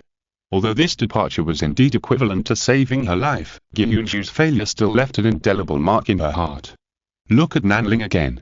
After sealing the big hole, he closed his eyes and thought, and then a solid spiritual array appeared behind him. 1, 2, 3, 6 wind spirit formations appeared all the time. Then, under Gyunxin's incredible gaze, a thunder spirit formation appeared, followed by a solid fire spirit formation. 3 spirit formations of different attributes appeared on the same person. Thinking back to the battle just now, Nanling used the 3 attributes of wind, thunder and fire with ease. Gyunxin felt that her worldview was about to be shattered. But at this moment, there were already 8 solid spirit formations behind Nanling. If his 8 spirit formations were all composed of wind spirit formations, then according to general understanding, he was already in the nascent soul stage. However, now there are 2 spirit formations of other attributes among the 8 materialized spirit formations, which made Gyunxin completely unsure how to define it. She was not sure whether Nanling was practicing correctly or incorrectly. But the next moment, her 3 views were shocked again. Because 2 phantom spirit formations appeared behind Nanling, and then the vast wind spirit power gathered from all directions. Nanling suddenly raised the dragon-flying winged spear in his hand. The infinite spiritual power all surrounded this magic spear. After 3 circles, the originally irritable spiritual power became obedient and docile, and then split into 2 phantom wind spirit formations behind him. The 2 streams of spiritual power were like a rushing river, quickly watering the spirit formations, turning them from nothingness into entities. A moment later, 10 formations surrounded Nanling, which looked magnificent. Gyunxin was completely stunned. How to describe Nanling's realm at this time? Golden core peak? Golden core great perfection? Half-step yearning? But Gyunxin felt something was wrong, because the person in front of him had obviously achieved 10 physical spirit formations, but he was not excited at all. Instead, he took back these spirit formations one by one. Can you break through yearning at any time? Gyunxin couldn't help asking. But at this time, her voice no longer had the kind of high-handed feeling, but instead had a trembling sound of fear. Nanling turned around and smiled at him grimly, and then a wind spirit formation popped up from behind him and quickly solidified. 11th level of golden elixir. There are 11th levels of golden elixir. Gyunxin felt that his throat was blocked and he couldn't utter a syllable. Chapter 466 Hitting a Wall. Nanling smiled maliciously, because he was teasing Gyunxin on purpose. As expected, seeing Nanling suddenly become the 11th level of Jindan, Gyunxin was completely shocked. This was completely beyond her understanding. Nanling finally stopped teasing, he collected all the spirit formations behind him, then looked at Gyunxin calmly and said, "Originally I was not in a hurry to enter the nascent soul realm, but now it seems that it is safer to enter the nascent soul earlier." Gyunxin didn't know what to say at all. This didn't sound like human words. Can the nascent soul be achieved by just thinking about it? However, for Nanling, it might really be like this. Gyunxin suddenly said in a deep voice, "Let me go, give me a room, I will listen to you." Nanling adjusted his breath, and as expected, he waved his hand and let Gyunxin go. Instead, she asked in surprise, "Aren't you afraid that I will destroy it?" Nanling said indifferently, "For me, this base only took some time to build. You can dismantle it here at will, and I will keep the account for you." Gyunxin was silent for a while, and she really realized that the man in front of her really didn't take this huge space fortress seriously. But in fact, for any place, such a large-scale and well-equipped fortress is a valuable asset. Perhaps this is the difference in vision after the level is upgraded. For Nanling, this is something that can be robbed at any time as long as there is enough material, and the only value consumed is his own time cost. He is like this, and so are the people on the Zeudoxia, as well as the star pioneers such as the Caster and the Seeker. But in the eyes of most people, this fortress is extremely valuable. At this time, Li Ji's voice sounded, "Xiaonan, the Seeker is looking for you again. Do you need to bring him in now? Nanling nodded and said, bring him in. Gyunxin was stunned. She seemed to have heard something extraordinary again. Seeker? Is it the Seeker she knows? A dark shadow quietly appeared in front of her. It was a dark shadow, but it felt alive, and her heart almost stopped beating. Is this the Seeker? Sky Seeker, have you and your team been busy with other things recently? Nanling nodded and said, hello, Master Seeker of Knowledge, there are some matters. As you can see, this place is under attack by the intelligent fleet. We have to deal with the things here. Seeker of Knowledge seemed to have done something, but also seemed to have done nothing. But then he just nodded and said, it is indeed a large intelligent fleet, but with your ability, Sky Seeker, plus your team and Gichen here, you should not be afraid of these things, right? Nanling shook his head and said, intelligent machines are just a small trouble. The key is that the people here are more difficult to deal with. Seeker of Knowledge showed a trace of impatience. He said, now we are at a critical moment. How can we waste time on such mundane things? It's fine that Yu Tang is staying in his old nest and unwilling to contribute to mankind, but now he is dragging his feet? Gyunxin trembled. The name Yu Tang was absolutely a taboo. Even though she was the legitimate daughter of the Gyu family, she only heard Gyuboshe mention it once by chance. It seemed to be the name of the ancestor. So is the Seeker of Knowledge qualified to mention this name? Of course, there is, because no one can tell whether the Gyu family ancestor is older or the Seeker of Knowledge has a longer lifespan. At the same time, Gyunxin trembled, and she quickly defended herself, so Seeker of Knowledge, we are not here to cause trouble, on the contrary, we are here to support. Nanling smiled and said, we are here to support, and it would be better if we follow the rules. The Seeker of Knowledge looked at Gyunxin with a somewhat cold look. At this time, Gyunxin quickly promised, of course we will follow the rules, everything will be done according to the rules. The Seeker of Knowledge nodded and said, in this case, I will not bother to ask about your affairs. Sky Leaper, the experiment over there is in a stage of mass verification and you are not needed for the time being, but I need your help with my things here. When can you come over once? Nanling nodded and said, wait a minute, let me arrange it. The Seeker of Knowledge said happily, no problem, it's enough to come over today to talk. He said that and disappeared on the spot. Nanling shook his head, then looked at Gyunxin and said, I have something to do and I need to leave for a while. Please do as you please. As soon as he finished speaking, he disappeared from the spot with a dodge. Then, equipped with the pure faith and wingsuit, he disappeared from the spot with the thunder escape. Gyunxin hadn't come back to his senses yet. However, the next moment, Li Ji's voice rang again. Your clan brother is not bad. This time he brought a lot of people to rescue you. Her tone was light and without any emotion. Li Ji and Gyunxin can be regarded as peers, but Li Ji's feeling towards Gyunxin is very poor. She had to sell her body for a living, but Gyunxin had no self-love at all, and was drunk and obsessed with money and pursued excitement blindly. It can be said that the two were incompatible. Sure enough, the next moment the fortress was attacked everywhere and some serious tremors occurred. Gyunxin was stunned.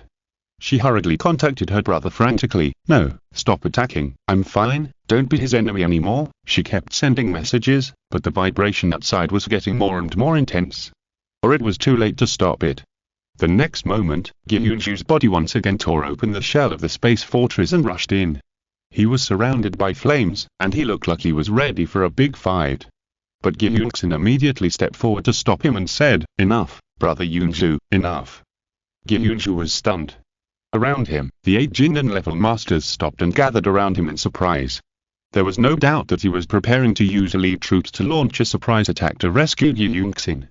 He asked, Gyunxin, what's wrong with you? Gyunxin sighed and said, brother, we've hit a wall this time. Do you know who I met here just now? Gyunju naturally shook his head. Gyunxin sighed and said, I saw the Seeker of Knowledge. Seeing Gyunju's doubtful look, she immediately said, don't doubt it, it's the Star Pioneer who calls himself the Seeker of Knowledge. In addition, I heard the Seeker of Knowledge call Nanling the Sky Jumper. Gyunju was shocked. He became quiet and silent, as if he was looking for something. After a long time, he suddenly said solemnly, Sky Jumper, Tianzing Star has updated the new title of Star Pioneer. He took a deep breath and said, how is this possible? He is not even at the nascent soul stage, how can he become a Star Pioneer? He couldn't figure it out. Gyunxin smiled bitterly and said, the most urgent task now is, what should we do? Chapter 467 Time and Space Cycle. Ha ha ha, they found out your identity as a skydiver, and now they are all scared silly. Li Ji chattered in Nanling's ear, looking like she was watching the fun. Nanling was in the state of lightning escape at a high speed. To be honest, this escape speed is very close to the speed of light, and even surpasses the most advanced spacecraft in the world without hyperspace flight. Personal power began to gradually surpass technology. Nanling flew for more than 2 hours, past King Xuanji Star, and came to King Xuan Star where Mo was stationed. When he arrived, Mo had already gently welcomed his arrival, led him into a very warmly decorated room and said, "You can rest here, I will take care of you." Nanling nodded and said, "Sister is watching over me, so I am naturally relieved." The two looked at each other, and there was a tacit understanding and sweetness that was beyond words. It's interesting to say that they're obviously a pure couple, but they already feel like an old married couple. After all, they have been a couple for a lifetime in the memory illusion of King Xuan civilization. The two said goodbye, subconsciously pressed together at the door as they were used to in the illusion, and then touched their lips lightly. When they separated, Nanling was stunned for a moment. Mo was also slightly stunned, and then smiled with relief. "Okay, go quickly, don't keep the seeker waiting for too long." Nanling nodded, and there were indeed not many ripples in his heart. Instead, he felt it was very natural and normal. He lay down and sent his consciousness out. After passing through a dark hole, Nanling's consciousness woke up at the Seeker's base in the Star Federation. He had already mastered the transmission of consciousness. At this time, a thought could appear at the desired location. The huge space relay station at the Seeker's base exuded a dazzling brilliance. "So Seeker, what do you want from me?" The Seeker himself was not here, and only the black projection of consciousness existed here. He said, "Skycrosser, you are my most important partner, and you have also become a true Xingcan pioneer, so you are qualified to know the biggest secret of our Xingcan pioneer at present." Nanling did not say anything, waiting for the Seeker to continue. The Seeker said frankly, "Galaxy Fairy, the origin of this game lies in a time and space relic I discovered in my early years." Nanling was surprised and said, "Time and space relic?" The Seeker nodded. "Now I will take you to see it." As soon as he finished speaking, he gave Nanling a coordinate. Nanling did not hesitate at all when seeing this, and his consciousness returned to his body, and then he transmitted again. This is a broken void located at the edge of the Milky Way. There are no stars here, but there is unexpectedly a dense rubble belt, which is very similar to the geographical environment in the Galaxy Fairy. At the same time, there is a sense of distortion around this rubble belt. All light shining here will have a certain curvature, making it impossible to judge the true location and appearance of this rubble belt. Nanling can know it because he is in an extremely advanced forward base. There are no living people in this space, and everything seems to be controlled by AI programs. Nanling was so surprised. How come AI is still being used to manage this place when the outside world is still experiencing the Omnic crisis? "So Seeker of Knowledge, so Skyjumper, welcome to the Observer Base." A plain but friendly voice sounded. Seeker of Knowledge introduced Nanling. "This is the Observer. He is a digital god born beside the Book Collector." Nanling hurriedly greeted him and said, "Hello Sir Observer." It turned out to be a digital god. No wonder AI can be used in this space without hesitation. Nanling thought about it and found it ridiculous. During the Omnic crisis, AIs made a big fuss, but in fact, they have always had the overwhelming power of digital gods standing on the top of the human side. "Hello, Skyjumper." The Observer seemed very polite. But the way of this conversation made Nanling frown. This rather written communication method was not like the digital gods transformed from digital life that he knew. Sure enough, the Seeker of Knowledge explained, "I guess you will find it strange. After all, the Observer was once a piece of AI used by the Book Collector to assist him in recording reading information. He has been with the Book Collector for countless years, and no one knows when he has his own will. But even if he has his own will, he has been silently observing the Book Collector without saying a word. Until one day, when the Book Collector was recording, he suddenly pointed out a tiny mistake in it, and the Book Collector realized that the little AI beside him had become a digital god without knowing when." Nanling was extremely surprised. He knew that AI could also become a digital god. Then he suddenly woke up. How much difference is there between the consciousness uploaded by humans and the self-consciousness awakened by AI? He still remembered that when Li Ji first became a digital life, she was lost in the logical thinking of AI, and it was not easy to get out. and AI has self-awareness, and is constantly getting out of the mechanical logical thinking and starting to learn the way of thinking of people. From this perspective, the two do have a sense of reaching the same destination. Therefore, intelligent machines are digital life to a certain extent. Then it is only natural that they have a common apex, the digital god. Nanling felt a lot more emotional when he looked at the observer again. Those intelligent machines are still working hard to eliminate humans and become the masters of the galaxy, but they probably don't know that their gods have already been serving humans. It's really sad. Nanling shook his head and stopped talking. The seeker of knowledge asked, "Observer, has there been any abnormality in this relic recently?" The observer shook his head and said, "Nothing unusual, it's just that the battle between the Spirit Core civilization and the Nether Locust has entered the 1049, 287th reincarnation, and the ruins as a whole have entered the edge of the Milky Way. I'm afraid they will leave the Milky Way in another 1,000 years." Nanling instantly grasped the key words. Time-space relics, Spirit Core civilization, and reincarnation. He asked in surprise, "Is this a time-space cycle of an ancient civilization?" The seeker of knowledge exclaimed, "As expected of a space jumper, you guessed the nature of this relic at once. There is indeed a time-space cycle in this relic. Our understanding of the Nether Locust and even the technology for making mental weapons are all from this time-space relic. It's amazing. If no one intervenes, the war that once existed will be staged again and again in this time-space cycle. But when someone intervenes, the intervene will have a very subtle influence here." Chapter 468 Spiritual Core Civilization. Nanling was very familiar with this battlefield, so he had no curiosity at all. He was just amazed at what happened in this secret space and time, and the mysteries hidden behind the scenes. The seeker continued, "When we enter this reincarnation battlefield, we will first suffer indiscriminate attacks from the Nether Locusts, and then we will also suffer suspicion from the Spirit Core civilization. In fact, suspicion is not difficult to resolve, but the difficult part is that every reincarnation has to start over, which is very time-consuming. So we have only tried our best to obtain the manufacturing method of the psychicometer before, but that's all." Nanling nodded and said, "In that case, you'll let us adapt to the psychicometer because you want to use the psychicometer to break into the time reincarnation of this Spirit Core civilization more quickly. But I am very curious.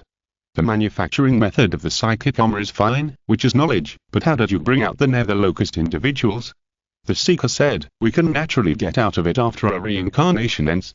As for the Nether Locusts, to be honest, we did not capture them in the time illusion, but they were thrown out by this secret space-time secret realm itself every time the reincarnation begins." Nanling was stunned, and then said in surprise, "This secret time realm is targeting and weakening the Nether Locusts." The observer interrupted at this time and said, "At present, yes. But we can also observe that this secret time realm obviously consumes some kind of energy to maintain. After all, the overclocked band energy radiation of this secret time realm is also constantly attenuating, and no one knows why it will suddenly collapse." The seeker of knowledge added, "And the Soul Core warriors of the Soul Core civilization are almost all dead." Nanling asked in surprise, "Won't they fight in the same cycle again and again?" The seeker of knowledge said, "Indeed, but the Soul Core warriors who did not survive to the last moment in each cycle will become dull and mechanical in the next cycle, just like the NPCs without intelligence in inferior games. This is the price. When I first discovered this secret realm, there were still 5 warriors of the Soul Core civilization who maintained their smart thinking. They seemed to know that they were in a cycle of time. Even if they have no memory of the past cycle, they still seem to have accumulated endless fatigue, which makes people worry that they will collapse at any time. This is conceivable. After all, the Soul Core civilization created this time cycle with its own extraordinary technology. Then the surviving Soul Core warriors should also be able to know their situation through the performance of the people around them. You can imagine how sad this is. They know that everything they are going through is in vain and they will soon lose their memories and start over. But they still have to be strong, otherwise they will lose their consciousness and become part of the mechanical numbness. There is no doubt that all the information about the mind armament was obtained from those 5 people." Nanling nodded and said, "Now that we know who can cooperate, everything will be easy." Unexpectedly, the seeker shook his head and said, "It's not that simple. In fact, I don't know how many Soul Core warriors are still alive until now. The armor made for you is called Psychic Weapon, which is also the name of the Soul Core civilization itself. This means that the Soul Weapon is the body they build for themselves, and they themselves have no entity. And every time they reincarnate, their consciousness is not in the same body, as if their consciousness will be synchronously allocated to different soul weapons at the beginning every time. Nanling suddenly realized something after hearing this and said, "So you want us to use consciousness transmission technology to enter this secret realm of time and space? I thought we would enter it with our own soul weapons." The seeker said, "This secret realm has been closed on the material level, and only conscious bodies can enter. And the first time you enter, you will come to a soul weapon. If you don't have the experience of skillfully controlling the soul weapon, you will be regarded as an invader at the first moment. This is really a strenuous process." The seeker said with a shudder. It seems that he paid a heavy price in this secret realm. Nanling took a deep breath. He already had some understanding of this secret realm. He said, "It seems that this secret realm is used to seal and weaken the nether locusts, and it is probably to preserve the last glimmer of hope for the spirit core civilization. Then how can this secret realm be considered to be solved?" The seeker's figure trembled, and he said expectantly, "This is what we need to solve. Remember that this battlefield is not like the Galaxy Fairy. That game is to let you fully understand this battlefield and understand what all the enemies you encounter on the battlefield are like. This battlefield has a reincarnation of only 48 hours, and these 48 hours are all high-intensity wars. How to find a way out in this high-intensity war is your task. Among them, once the nether locusts land on the asteroid where the ruins are located in the center, the reincarnation will begin. But even if you hold on for a while, the reincarnation will start again after 48 hours. Nanling pondered. So each time there is only 48 hours to solve the puzzle. Then what will happen if you die there? If the cost is too high, it will not be worth it. The seeker said, death is also that death of the psychic armor. Once the psychic armor loses its ability to move, its consciousness will leave its body and wander outside until the end of this reincarnation. The other consumption is the loss of controlling the psychic armor in battle. Nanling nodded as he listened, and then he said, "I want your previous experience in exploration, so that I can have a reference before I officially start." The seeker said, "It should be so."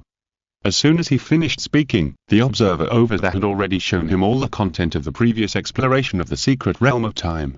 Nanling frowned as he watched. Because this can be said to be a display of fancy failure. After the consciousness body entered, it floated in a daze, and as a result, it could only watch the war continue silently and could not do anything. However, Nanling could see that all the battlefield data about the Galaxy Fairy should be from this. Later, he tried to enter the psychic armor for control. The result was naturally due to the extremely low synchronization rate. It was said before that this was an extremely high-intensity battle, and people had less than 5 minutes to adapt to the psychic armor. How could the synchronization rate be improved in such a short time? Naturally, he was killed by the Hades locust immediately. In other words, they can only be saved if they encounter a conscious spirit core warrior about a dozen times. And through analyzing their words and deeds, there are actually only 5 different conscious individuals in total. If you're listening to this novel on a channel other than Fanfic World, it means they downloaded and uploaded it without effort. We cordially invite you to visit our channel, Fanfic Novel, as there you'll find the original version of this story and you can explore many other novels of various genres. We're waiting for you to immerse yourself in a world of incredible novels. Chapter 469. Someone is finally left behind. Nanling regained consciousness and had more amazing experiences. When he told this story, everyone was impatient. A real ancient civilization, I don't know what it would be like. I don't know, and we can go and see it. Fanny was the most impatient. Her mind was completely distracted. She just wanted to finish the things here quickly and go to experience. Nanling said helplessly, "What is the synchronization rate of your control of the mind armor?" According to the analysis of me and the seeker of knowledge, this synchronization rate should be above 80% so that you can control a brand new body as soon as possible when your consciousness enters the time cycle of the spirit core civilization. But in that case, you'll have a sense of dependence on the current mind armor that is difficult to break away from, and there is a risk of getting lost. Fanny shook her head and said, "Don't worry, such an ugly body, no matter how powerful it is, I will not feel dependent on it." She said it seriously, and it was really the truth for her. Mo also shook her head and said, "Maybe one day I will reach the end of my path of cultivation and my life will be coming to an end, otherwise I will not rashly change my body. This is very realistic." Nanling shook his head. He was right next to Mo at this time. He put his arm around her waist and said, "Sister Mo, I can't bear to see you give up such a beautiful body." Mo struggled a little but couldn't get away, so he just let him hold her. She just said with a little temper, "So, you like my skin?" Nanling knew she said that on purpose, so he said straightforwardly, "That's right, I like my sister's appearance." I thought Mo would at least be coquettish. But she rolled her eyes and said, "I don't believe it. When will you take some practical actions and say such things again?" Nanling. ... Good guy, he admitted that he was lustful and no one believed him. At this moment, Li Ji coughed and said, "I have something to bother you too. Although I don't think this matter is that important, you won't give me a little nan to play with anyway, so it doesn't matter if I bother you a little bit." Nanling and Mo separated reluctantly, and Mo looked at Nanling cunningly, and she was actually looking forward to him doing something irreversible in anger. Unfortunately, Nanling didn't. He just said shamelessly, yes, but not now. He felt tired. Why is it so difficult for him to keep his chastity? He just felt that he still needed his body to be the furnace for nourishment and improvement in the Jindan stage. It should be much better when he reaches the Earning stage. Speaking of which, it would be great if he knew the legendary secret method of dual cultivation. Then he could do both. He could only ask, "What happened?" Li Ji said, "Actually, after you left, Gyunju brought people back to kill you. They almost tore your base apart, even the heavy fusion reactor was damaged." Nanling frowned slightly, then relaxed and said, "That's not a big deal, just fix it if it's broken." "Did Gyunxing get taken away?" Li Ji said.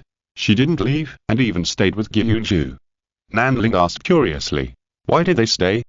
Mo smiled and said, "They must have discovered the great identity of our Skycrosser, and now they want to redeem it." Nanling said with a smile, "It's possible. He is really thick-skinned." Li Ji also smiled and said, "Actually it's true.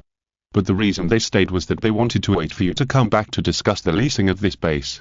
Leasing a base is a term for acquisitioning important facilities in the wartime system. Nanling nodded without hesitation and said, "Okay, give it to them. This is a clearly marked price. But they can't use the damaged facilities as an excuse to lower the price. They broke it themselves." Li Ji asked unexpectedly, "Aren't you going to see them?" Nanling said indifferently, "No, since they have understood, then King Xuan Jixing will be handed over to them. Senior Thongshi's King Xuan Jixing will be used as the back line of defense and we will just hold it well.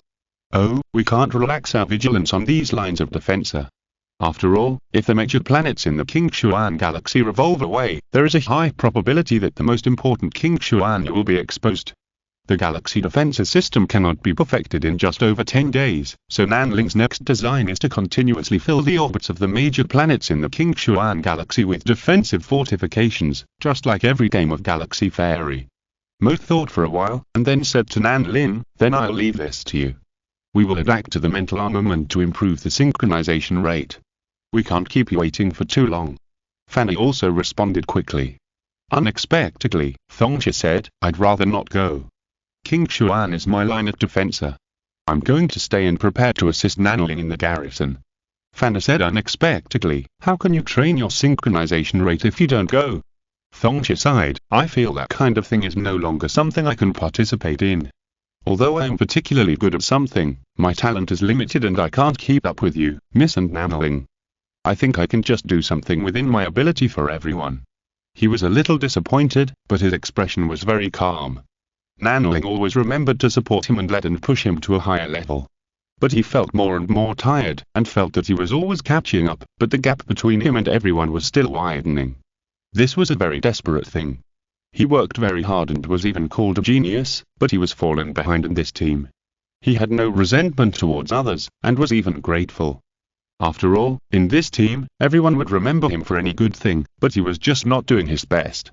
Fanny wanted to say something else, but Mo responded decisively, "You can make your own decision on this matter, don't force it." Fanny stopped talking. She usually wouldn't overturn Mo's decision. Thongxia breathed a sigh of relief and said, "Okay, I will do my best to protect this galaxy for everyone." He promised. But Fan, Mo and Ling were not very happy in their hearts. For them, it was just a friend who fell behind. But there was nothing to do. Everyone has their own ambitions. Thongxia wanted to choose a comfortable way of life, and everyone just supported him. So Thongxia became the commander who was at the forefront and commanded the King Xuanji orbital defense line. And Nanling inherited his wife's King Xuan Wuxing and continued to expand the defense line. Mo and Fana transmitted their consciousness to the Seekers and stepped up their synchronization rate. Relatively speaking, the situation on the Chilling Fleet side was a big bad, because they had been arguing with Nanling for a long time, wasting precious rest time. Just as they began to rest and figure out how to repair their relationship with Nanling, they found that the huge intelligent fleet was coming again. And sadly, this came after the reserve force of the Chilling Fifth Fleet was defeated. Chapter 470 show basic exercises. This army of omnipotent machines was the largest in scale. Unexpectedly, the omnipotent machines also marched in 3 echelons. The first echelon was the scouts who explored the way. They were encountered by Gyunju and easily repelled. The second echelon was the vanguard. They were encountered by Giboshe's main force, the Third Fleet. Although they were caught off guard, they were able to escape unscathed. However, the third echelon was the main force of the omnipotent machines. They directly caught the rear of the Chilling Fleet, the Fifth Fleet, and defeated it. From this, we can see that after a few months of rest, the omnipotent machines have also improved their tactics. At least they are more flexible than the Gi family in deploying troops. The Chilling Fleet suffered huge losses and could only rely on the planetary defenses system that had just been rented. The war suddenly entered a white-hot level. They didn't expect to encounter such a situation. They thought they were just here to suppress the Gichen family, who had gradually gone out of line, but they didn't expect that they would really be defeated by the omnipotent machine fleet. The evolution speed of the omnipotent machines was beyond imagination, which was also the reason why the entire galaxy of human beings fell into anxiety again in this war. The two sides used the orbit of King Xuanzhen as the boundary and launched an extremely difficult tug-of-war. The Chilling Fleet relied on the planetary defenses system to hold on, while the intelligent fleet seemed to emerge from the asteroid belt outside the galaxy in an endless stream. This tug-of-war lasted for 10 days. With the help of Li Ji, Nanling took the time to build a set of his own 100 Eyes reconnaissance system on King Xuan. The detector that looked like an eyeball was running at full speed, and the asteroid belt on the outer edge of the entire galaxy was thoroughly illuminated. It turns out that they have established a huge base group in the asteroid belt, and are using it as a forward base to continuously produce new ships to participate in the war. Li Ji said as he watched the battle situation. Nanling also nodded and said, their learning ability is amazing, and they have even started to produce shield ships. They are learning the human military system, and even learning how humans cooperate. Li Ji pondered for a moment and said, indeed, before, an AI was able to control a fleet, so it was natural that the strength of the entire fleet could be brought into play. Later, because of your Chaos Information Bomb, these intelligent machines simply set up a separate AI on each ship, and then connected these AIs in a limited communication manner. But later it was discovered that although the fleet formed in this way looked large in scale, its function was too single and it would be defeated by the well-prepared human fleet with fewer ships. Now they have also begun to learn from humans to coordinate operations with multiple ships. They even made larger and more powerful shield ships because of the stronger computing power of AI. It seems that the Chilling Fleet will soon be unable to fight. Nanling thought about it, and said, send the situation we have discovered. This time, there is no need to calculate the military merit. It will be counted as a bonus from us. Li Ji teased with a TSK. There is actually a bonus service. This is really rare for you. Nanling glared and said, go and work quickly. Li Ji simulated a gradually fading laughter that echoed in Nanling's ears. He was speechless. Only Li Ji could play so many tricks. He laughed dumbly, and then looked at the atmosphere of the planet King Xuan. Space Fortress was also embedded in the atmosphere of King Xuan. Hail continued to fall in this cold atmosphere. These hailstones were not water, but crystallized methane. It was these methane crystals that filled the atmosphere of this planet, making King Xuan look blue in appearance. Li Ji was responsible for handling worldly affairs, and Nanling had no intention of being distracted by this. Instead, he walked step by step to the top of the fortress, then opened a gate on the top and walked out. Without any protection, his body was exposed to the cold and harsh atmosphere of the planet. Just like what happened before, his body floated quickly in this atmosphere, floating like a fairy in the wind. His wind escape technique can save him from worrying about the horrible atmosphere on the surface of this planet, and his fire spirit can keep his body warm and constant temperature, so that it will not be damaged by the severe cold here. He stood in that cold wind, feeling the ice and snow in the storm, trying to understand the water spirit thoroughly. At this moment, the path of the golden elixir was already in his heart, and the path of the nascent soul was completely open to him. His own three treasures of essence, energy and spirit were nurtured in the golden elixir and were being born. However, in the external technique, there was still a water spirit formation that he had not yet fully understood. This water spirit formation was originally obtained by accident, and it was not the result of his preset cultivation. He didn't care much at first, thinking that it was good to have this water spirit formation, and it was good for him to have an extra attribute.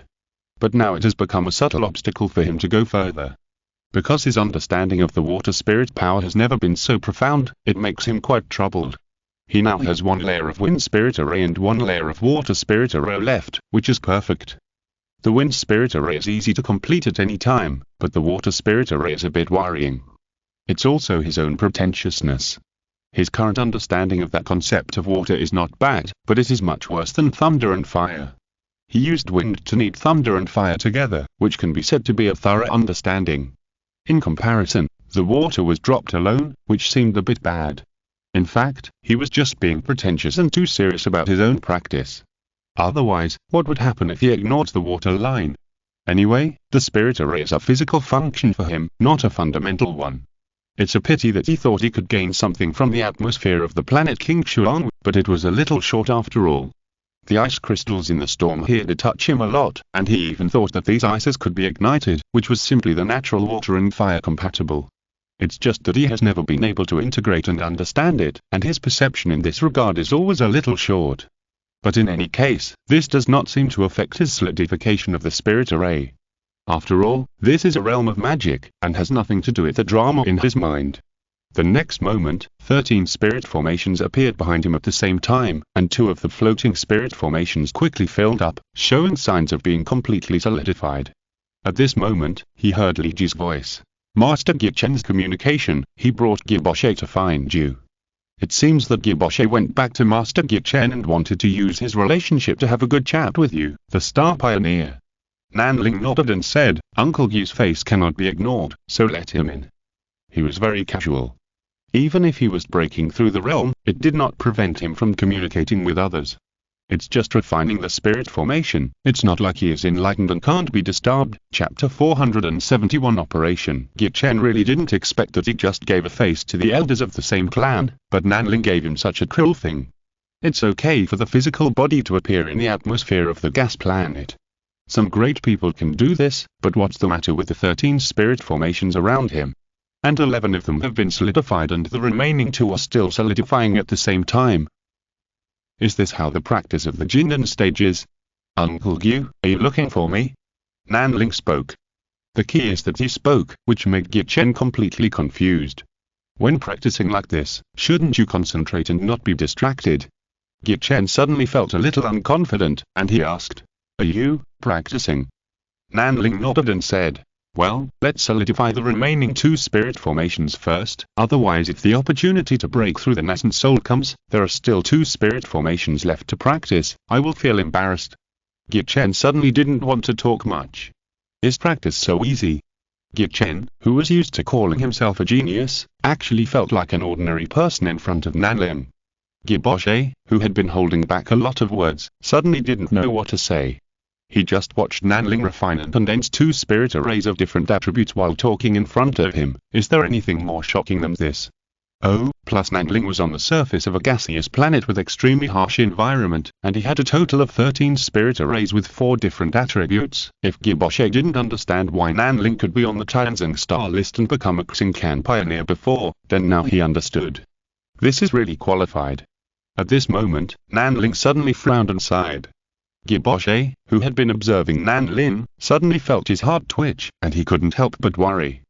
Gichen asked directly, What's wrong? Nanling said, It's just that the water attribute can't be integrated into my system.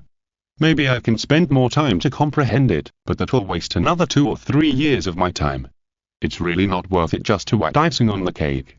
Good guy, this guy doesn't say that.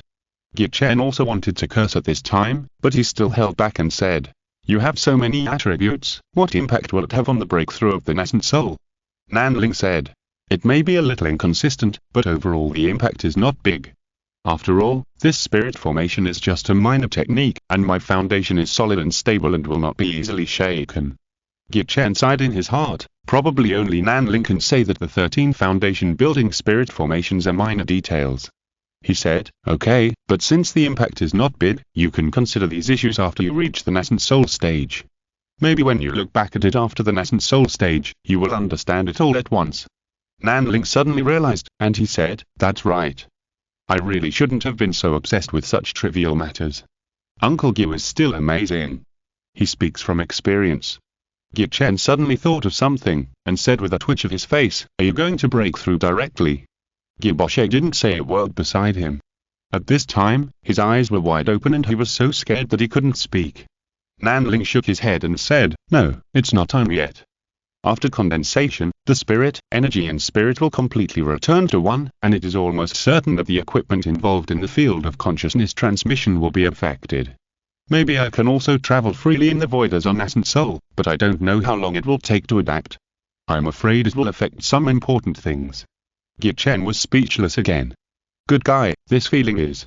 It's not impossible, it's just that you can't. Nanling finished his work, and the spirit formations behind him retracted one by one. He looked refreshed, and then he said, old senior Boshe wanted to see me, but what's the matter? Git Chen simply stopped talking, motioning Giboshe to answer himself. Giboshe took a deep breath, he calmed down and thought about it, and then said, excuse me, my friend Nanling, are you the latest star pioneer? Skycrosser? Nanling said frankly. This is the name that the book collector gave me at the time, but it's not a good name. This is not his modesty, but he originally thought so. Git Chen interrupted and said, the book collector is highly respected, and he can give you this title personally, you should be content. Nanling shook his head and didn't want to talk more about this, just looked at Giboshe and waited for him to continue. Giboshe took a deep breath, looked at Nanling and said, Yuekongs, I have a question that I hope you can answer. Of course, if Yuekongs is willing to answer my questions, you'll definitely get a reward that you'll be satisfied with. His tone was not respectful, but it was not disrespectful either. At the same time, when this reward was mentioned, Nanling was moved. He immediately showed a business-like smile and said, old senior, you are too polite. If I can tell you, I will naturally not hide it. Giboshe is also an old fox with many years of experience. At this time, he showed a knowing smile and said, don't worry, the reward will definitely satisfy Mr. Yuekongs. This sentence actually revealed a bit of sincerity and respect. Sure enough, no matter how famous the name of Xingcan Pioneer is, it is useless. If it cannot bring benefits to people, it is just an ordinary title. He cleared his throat and said, so Yuekongs, the first thing I want to ask is whether there is a fixed number of star pioneers in the universe. Nanling was stunned for a moment, then shook his head and said, I have never heard of this. Maybe there is such a rule, or maybe not. Giboshe. ... It's really like listening to your words. But Nanling really didn't think about this matter. After all, his title of Star Pioneer was given directly by the book collector, and then recognized by the caster, the seeker of knowledge, and the seeker of beauty. Giboshe thought for a moment, then said, okay, let me change the question. Excuse me, Skyjumper, do the Xingcan Pioneers have many cutting-edge technologies? Nanling said frankly, of course. Each Xingcan Pioneer represents the direction of a civilization. They are the people who have gone the furthest on a certain road. Giboshe said excitedly, then can these technologies of the Xingcan Pioneers be sold? Oh, can our Gi family get these technologies? Nanling looked at Giboshe meaningfully. He didn't expect that this guy was really insightful. Nanling said, they will not provide the technology that they rely on to survive. They often seek out beings of the same level to join forces in the form of cooperation, and then do a lot of great things that ordinary people don't know about. As for other cutting-edge technologies, only beings of the same level can exchange with them. Giboshe pondered for a moment and said, then, how can we be considered as beings of the same level? Can my Gi family ancestor be considered? He finally asked it. Nanling also confirmed that Giboshe's questions were all asked on behalf of his ancestor. Chapter 472. Ancient Ancestor is difficult to seal. Giboshe was still a little unconvinced. He seemed to think that his ancestor Xingtang should be qualified to be a person at the same level as Xingcan Pioneers. Nanling just sighed at this naive question and said, Xingcan Pioneers never refuse to cooperate. Even if it is the Demon Mother, or even the Oracle and Observer of the Digital Gods, they can cooperate with them in an open-minded manner. But the ancestors of big families like the Gi family and the Feng family are not within the scope of this cooperation. Do you know why? Giboshe asked. Is it because the ancestors have multiplied the clan and formed their own power among the humans in the Milky Way? Nanling said, it has nothing to do with that. The Gi family has multiplied and ruled a place, which is itself a major pillar of human civilization. This is a good thing and will not be rejected for this reason. Giboshe asked again, is it because the ancestor is not strong enough? Nanling laughed and said, I can become a Xincan pioneer when I was a golden elixir. Giboshe thought so too, and asked again, is it because the contribution made by the ancestors is not enough? Nanling shook his head again and said, you know Gijianjin and Femjianji, right?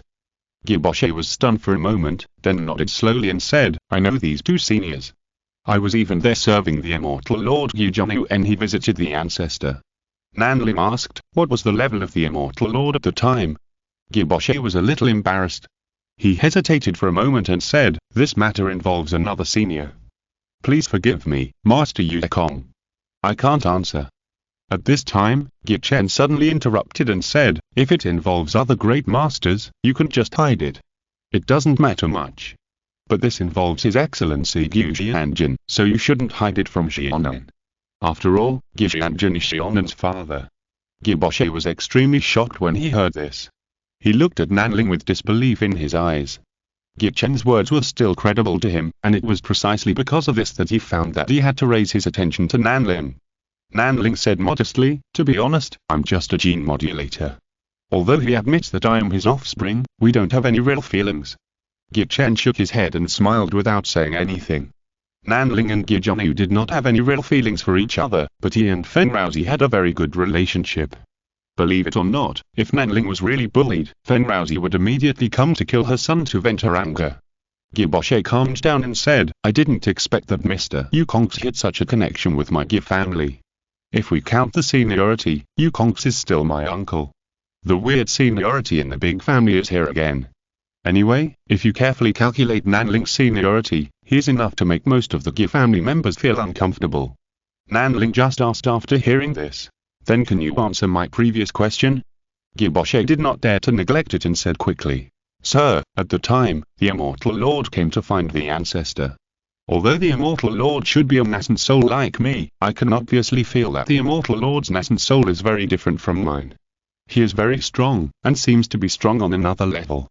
Nanling nodded after hearing this and said, it seems that he has also gone a long way in the way of the nascent soul, but he can't transcend the great realm of the nascent soul after all, and his body can't be improved because of this.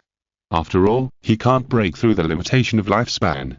He sighed, paused and said, then what do you think is the difference between the ancient Immortal Lord and the Gi ancestor at the time?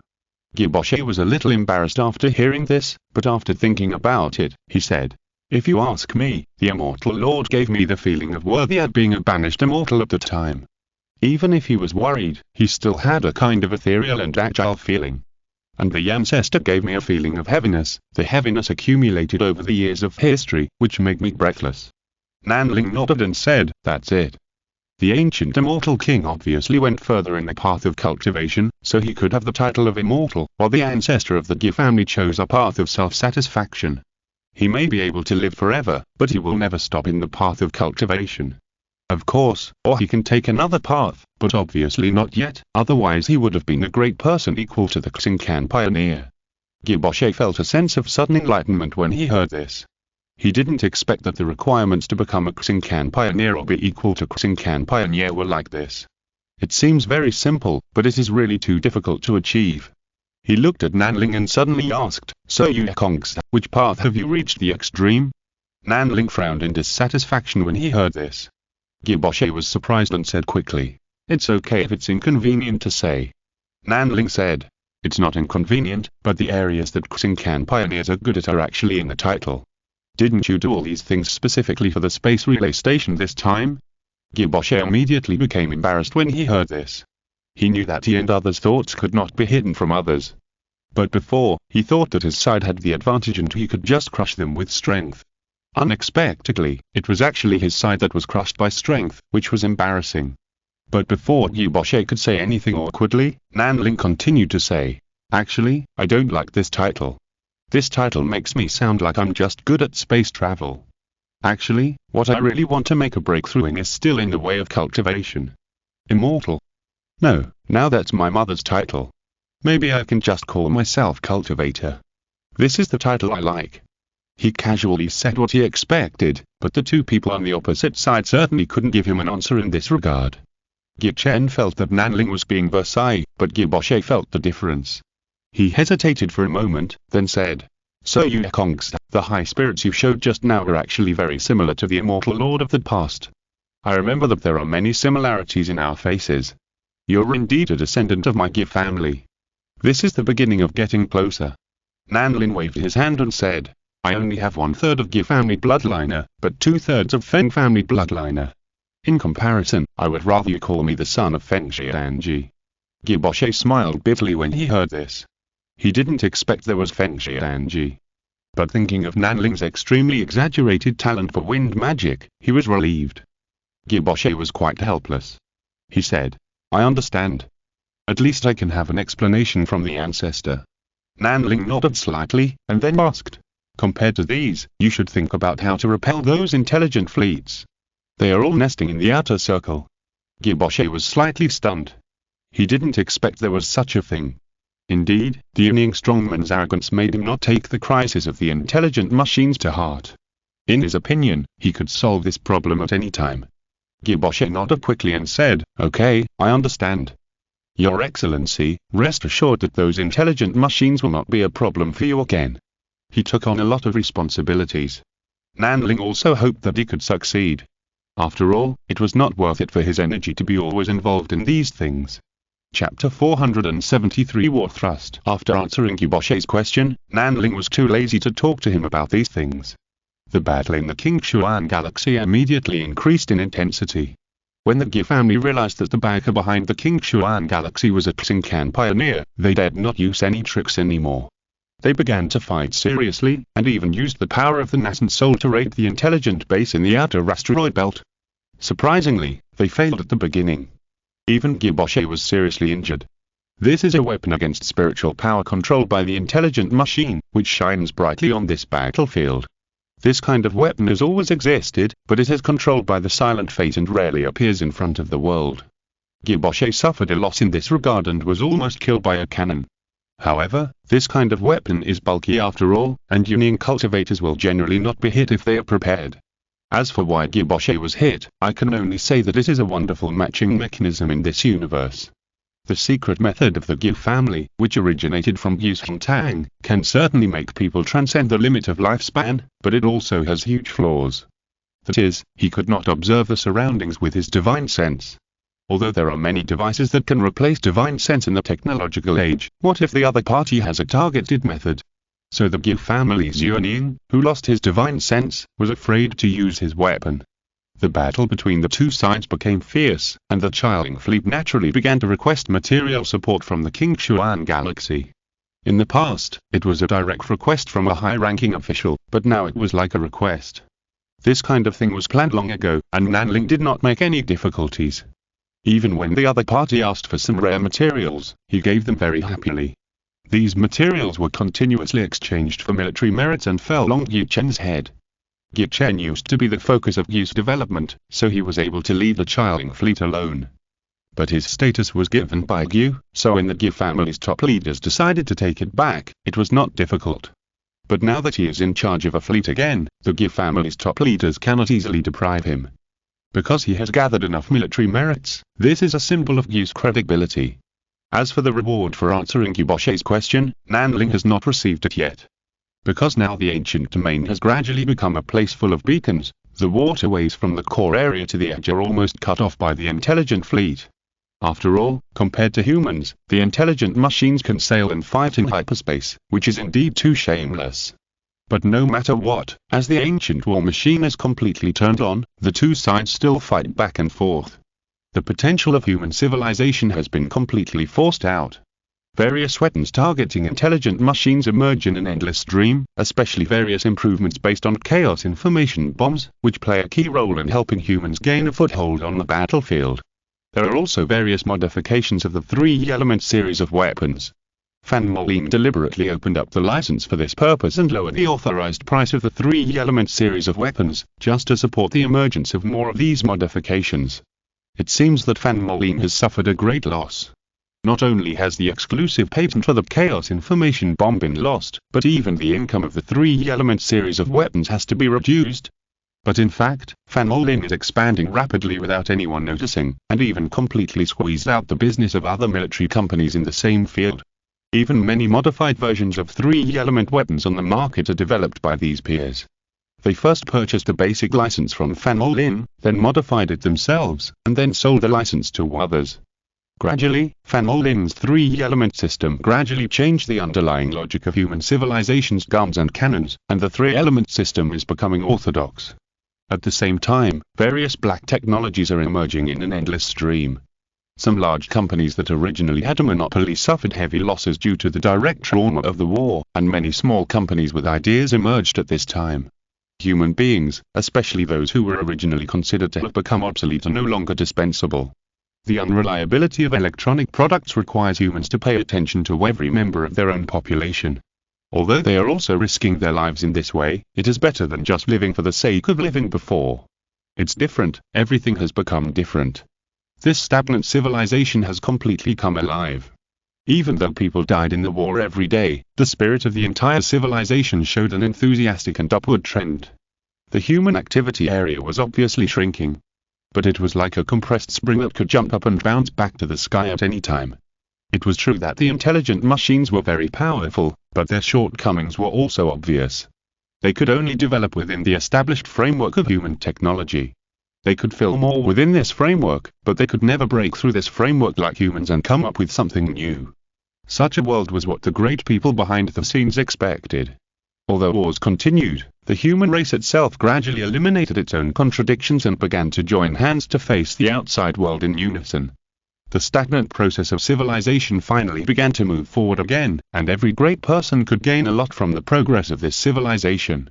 They were independent of human civilization and secretly led human civilization. The war in the Qingshuan galaxy continued.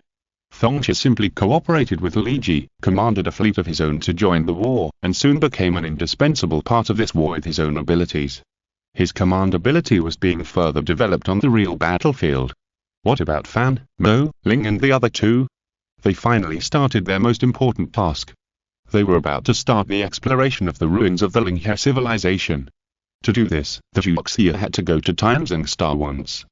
Nanling and Mo cooperated to control the Zhuoxia to pass through the space relay station and came to the periphery of Tianzing Star. Here, another newly completed space relay station was releasing light. Speaking of which, this space relay station was like a bright light in the dark starry sky, dispelling a piece of darkness. No one could have imagined that Tianzing Star was actually not far from the ruins. In fact, all the supplies of the observer base had to rely on Tianzing Star. This place seems to be a little different from what I imagined. Fanna said unexpectedly. Because it was deserted here, there were not many ships docked here. Mo said, it is said that this place is very prosperous. Pioneers from all over the galaxy gather here to exchange interesting information and accept pioneering missions. Nanling said, because of the war, the pioneers have also participated in the war. Nowadays, humans can no longer leisurely carry out pioneering as before. And I heard from the Seeker that the book collector is preparing to temporarily close Tianzing Star. On the one hand, there are fewer pioneers come in, and on the other hand, they want to focus on cooperating with our work. Chapter 474 Tianzing Star. It was deserted outside Tianzing Star. This planet was actually a huge gas planet, with a huge mass that fully qualified it to be a star. However, it did not become a star at the beginning of its birth, but became a gas planet twice as large as Jupiter. The conventional Tianzing Star is actually a space station located in the vicinity of this planet. The huge space station is gravitationally anchored to Tianzing Star, and the lower part has even penetrated into the atmosphere of Tianzing Star. Zhuoxia slowly landed at the airport, which seemed very free and without any security measures. Of course, there was no reception, and they had to get off the ship to do everything themselves. Tianzing Star is not on the business road, and it does not actually provide material replenishment. It is just a place where intelligence and knowledge meet. Nanling chose to hand over the task first, that is, all the queen insects he and Mo captured were handed over.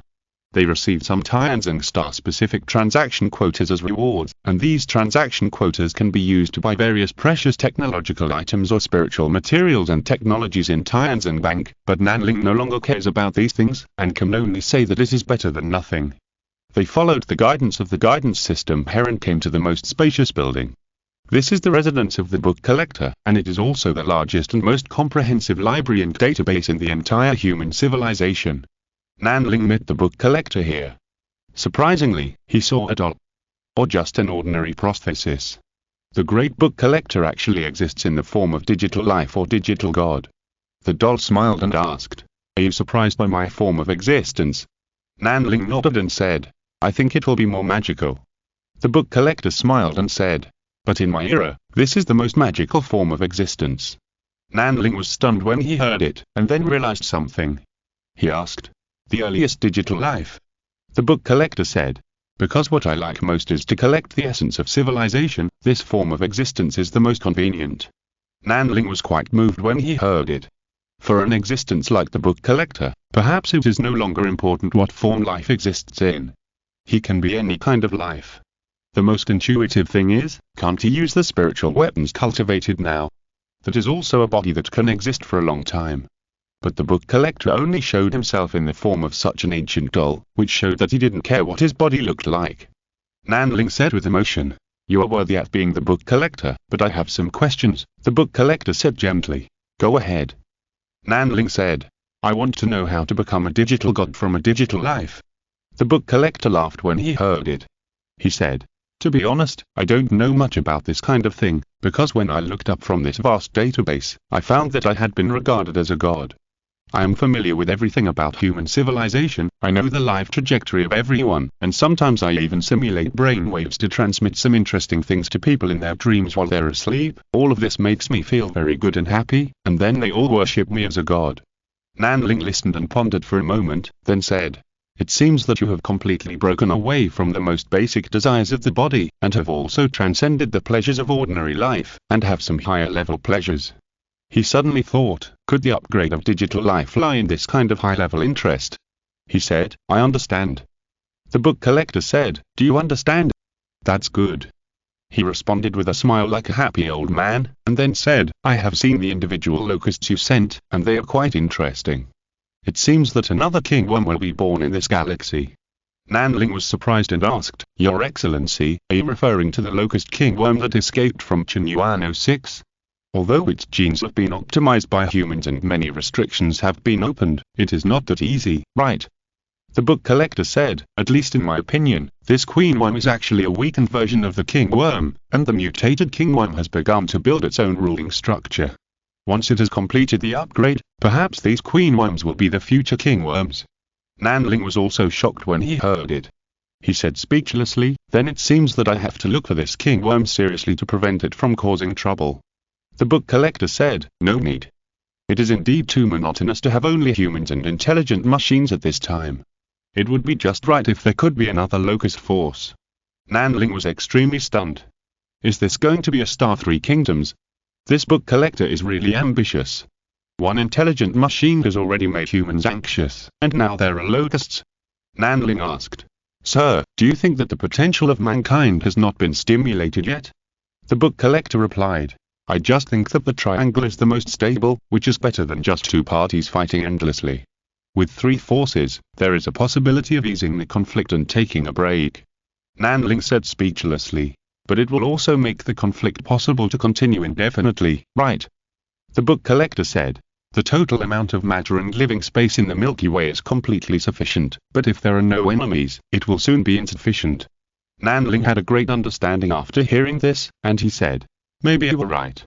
Even if he disagrees with this matter, he can't do anything about it." Nanling has realized that this book collector is the real person behind the scenes controlling the Milky Way. He just said, "We're ready. When can we go to the ruins to try?"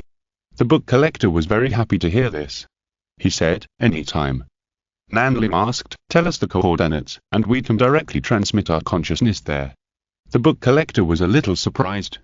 He said, "In fact, for the safety of your physical body, I suggest that you leave your physical body at the observer base when conducting the experiment. That is actually the most convenient." Nanling smiled and shook his head and said, "No, let's not bother you." He insisted on this because he didn't want to use his own safety to test other people's ideas. The book collector didn't force it.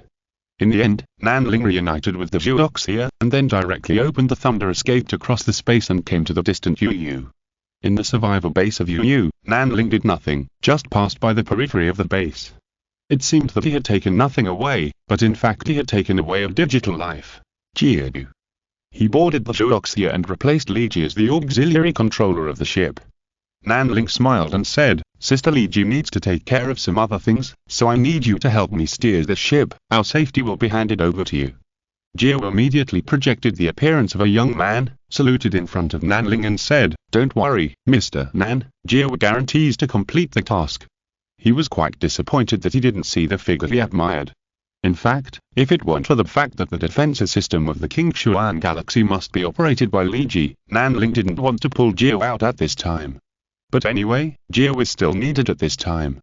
After that, Zhuoxia traveled to deep space for hyperspace. Not long after, it appeared next to a seemingly ordinary small spaceship. Don't underestimate this ship. After all, this may be the second spaceship of mankind to complete space travel. Zhuoxia ran parallel to it, and not long after, the charming mother walked into the bridge of Zhuoxia with elegant steps. "You can go and do your work without worry, and your safety will be taken care of by your mother from now on," Madame Rose said with a smile.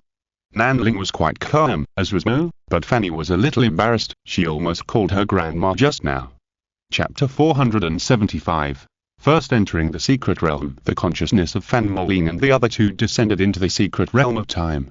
Just as a reincarnation, their consciousness was scattered and placed on the entire front of the spiritual core civilization. Nanling's consciousness fell alone, and then came to a group of spiritual weapons. He found that these spiritual weapons actually had their own attributes, which was a further adjustment based on the basic style. Any consciousness body can master the spiritual core power it possesses after entering these spiritual weapons. Nanling had no other opinion on this. There were 3 sets of spiritual weapons in front of him. He was very familiar with the spiritual core power of one set, which was electromagnetic. The other set was quite heavy and felt like the earth. Another set surprised him. Its fluctuations were obscure and difficult to understand, and some of them looked like space fluctuations. At this time, there was a rustling sound outside. It was the Hades locust coming. Nanling knew that the situation was urgent, so he decided to devote himself to the electromagnetic spiritual weapons that he was more familiar with. This decision was right.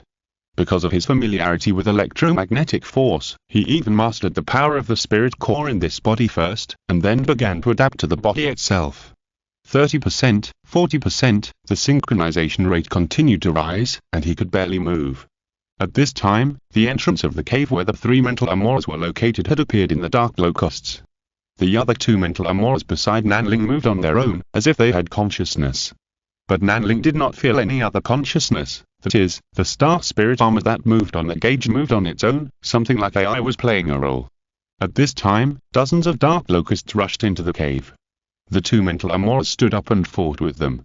It was just that the process of fighting was a bit difficult, because the mental amoras were fighting with bare hands and had no weapons. The 2 mental amoras could not resist so many dark locusts at all. Seeing that 2 dark locusts had already rushed towards Nanling, who was still adapting to the state of his body. He had already supported himself with one hand and was ready to stand up, while raising his other hand to release a brilliant thunderbolt. Sizzle!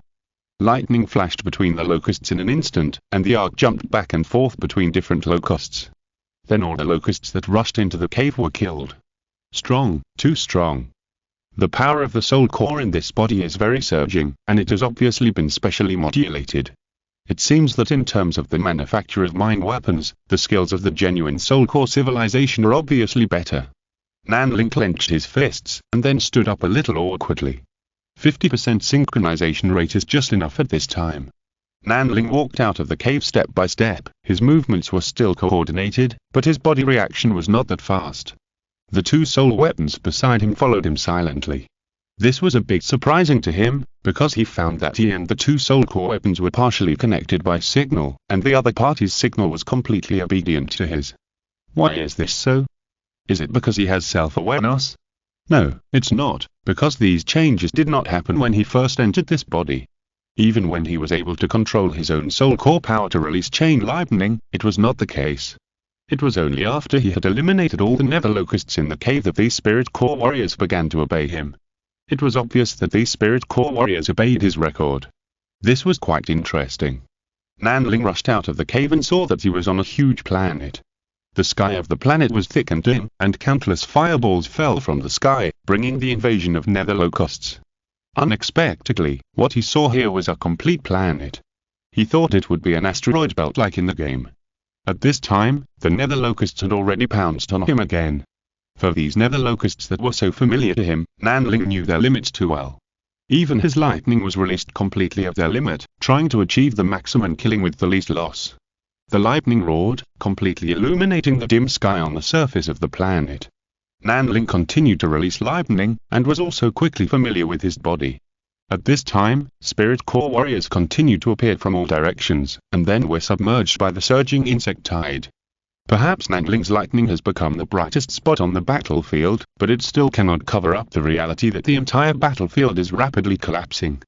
There are too many nether locusts, and Nanling's spiritual core power consumption speed can no longer keep up with the recovery. He is looking forward to having a colleague around him who can stand up and at least display the ability of spiritual armament, but no, these spiritual core warriors can only fight and shoot. Although they can kill enemies with guns and melee weapons, it is too inefficient after all. Just when Nanling felt that there was no hope for the future, he noticed that a 10-minute countdown suddenly appeared next to his perspective. This countdown appeared very strangely, and he always felt that something extraordinary would happen next. However, this was his first time entering the spiritual core ruins and he was only gaining experience. He was waiting for this countdown to see what would happen. He began to save his consumption, fighting and retreating, and gathering more spiritual core warriors at the same time. As he killed more and more, he could gather more and more spiritual core warriors. But when the 10 minutes came, Nanling looked towards the northern sky in astonishment, and saw a beam of light rising into the sky, followed by a violent shock spreading under his feet. Nanling felt as if the sky was falling and the earth was cracking. His mental armament synchronization rate was only about 60% at this time, which was just above the passing line, but he could not make many quick responses. He could only try his best to maintain his balance. Normal life would have been directly shattered in such a violent shock, which meant that the body of the spirit core warrior was strong enough to be able to move. However, in this terrible shock, the ground on the surface of the entire planet began to collapse. The spirit core warriors around Nanling fell into the sudden crack in the ground, and it was unknown whether they could be spared. He turned his head and looked at the beam of light that rose into the sky again. Suddenly, he had an idea and mobilized the power of the spirit core to directly perform the thunder escape. He did not have good control over this body, but he was not unfamiliar with the power of the thunder spirit core in his body. Thus, he turned into a flash of lightning, ignoring the earth that was splitting in the roar around him, and rushed directly to the place where the light column rose. The next moment, he saw a magnificent gate opening in the center of the light column, and infinite power was gushing out from it. He saw that the gate was very familiar. It was the ruins gate of the birthplace of the galaxy fairy, the disaster of the Dark Locust. Seeing this scene, he seemed to have some sense, and he looked around while suspended in the air. He saw that the earth was constantly disintegrating, and the atmosphere in the sky quickly dissipated, revealing the blackness of the void. Not long after, countless rubbles were suspended around, and the familiar battlefield terrain had already taken shape. It turned out to be like this. Nanling himself did not expect that he could actually see the whole process of the formation of this battlefield. Chapter 476. It's getting more interesting. Nanling was watching the familiar battlefield taking shape in the air, and was shocked by the scene. Then he saw the surviving spirit core warriors standing up one after another on the fragments of the planet that had been decomposed into void pumice. They were all survivors, but they could not move in this void. Then, he saw the gate of the ruins in front of him slowly closing, and the entire gravel area was shrouded in a strange energy field. Nanling looked down at his feet again, and there was some residual equipment left at the door of the gate of the ruins. He was surprised to see this, and thought it would be the same as in the game, but when he walked forward, he found that the equipment was just a battlefield command system. Through this system, he can command all the spirit core warriors on the battlefield. But the problem is that this system is broken. More importantly, the spirit core warriors are scattered everywhere. He can't contact Mo and Fanny alone, or they are more likely to have ended this reincarnation. Nanling can't do anything at this time. No, there is still something he can do. He began to quickly escape around, patrolling the surrounding situation, and recording everything in his consciousness. Since this is a time loop, the next time he comes here, he should see the same thing. About 18 hours later, Nanling saw countless locusts in his field of vision. They gathered together. It was time to fight. Nanling took a deep breath and then started to fight. 40 hours later, on the Zhuoxia, all three woke up. Nanling shook his head to get rid of some of the fatigue just now. The continuous flow of true energy in the golden elixir was transmitted to the sea of consciousness, which greatly alleviated his mental exhaustion. At this time, Fanny complained, "This is too difficult. Not only is the mental weapon difficult to control, but it also brought a catastrophe that shook the earth and buried me alive." Mo also said with a somewhat ugly expression, "I also fell there, shonen." Nanling said, "I did survive this level, and after passing this level is the game environment we are familiar with, but there are some differences." He told all his gains and experiences, and then concluded, "It seems that this time we will have half an hour of preparation time at the beginning of the reincarnation. It will not be difficult to survive the subsequent planetary collapse, but the subsequent combat is difficult. I think in this first half hour, we should head towards the direction of the ruins gate as soon as possible. In addition, it would be best to gather some spirit core warriors along the way." He began to explain the key points he noticed, and at the same time described the terrain he observed. Fanny exclaimed, "It's you." I was so busy fighting that I didn't even think of observing the terrain to get intelligence. However, before she finished speaking, Mo had already supplemented another missing piece of information for Nanling. It seemed that her birth point was just at the other end of the ruins gate. Nanling saw this and said happily, "In this way, almost 2/3 of the area on this map has been depicted. Boss, please remember it. Next time we try it, you will most likely appear in this already depicted terrain. We will then meet directly at the central ruins gate and see if we can pass this game like the Galaxy Fairy." However, in his eyes, this was like a real game. Fanny's face fell and she felt a little irritated. Nanling and Mo began to discuss what to do next. Mo said, "I think since the equipment left by the Spirit Core civilization was damaged and cannot be used in the planetary collapse, why not use our method to rebuild the combat system?" Nanling thought it made sense. After all, this was also the rhythm he was familiar with. But Fanny, who was frowning before, suddenly interrupted and said, "I don't think this is a good idea, because according to Shionen, the pace of this battlefield is too fast, so fast that there is almost no time to breathe. It's right to rebuild the production system, but we have to have that time. Why don't we just work together to build some aircraft, and then go and pick up the survivors scattered around? These survivors are all Spirit Core warriors. With them, we may be able to survive." Nanling and Mo looked at each other and felt that this made sense. Nanling said, "Well, we will try your plan next time." In the second attempt, Nanling chose a water-based spiritual armor this time. The main reason was that he had no other choice, so he could only do this.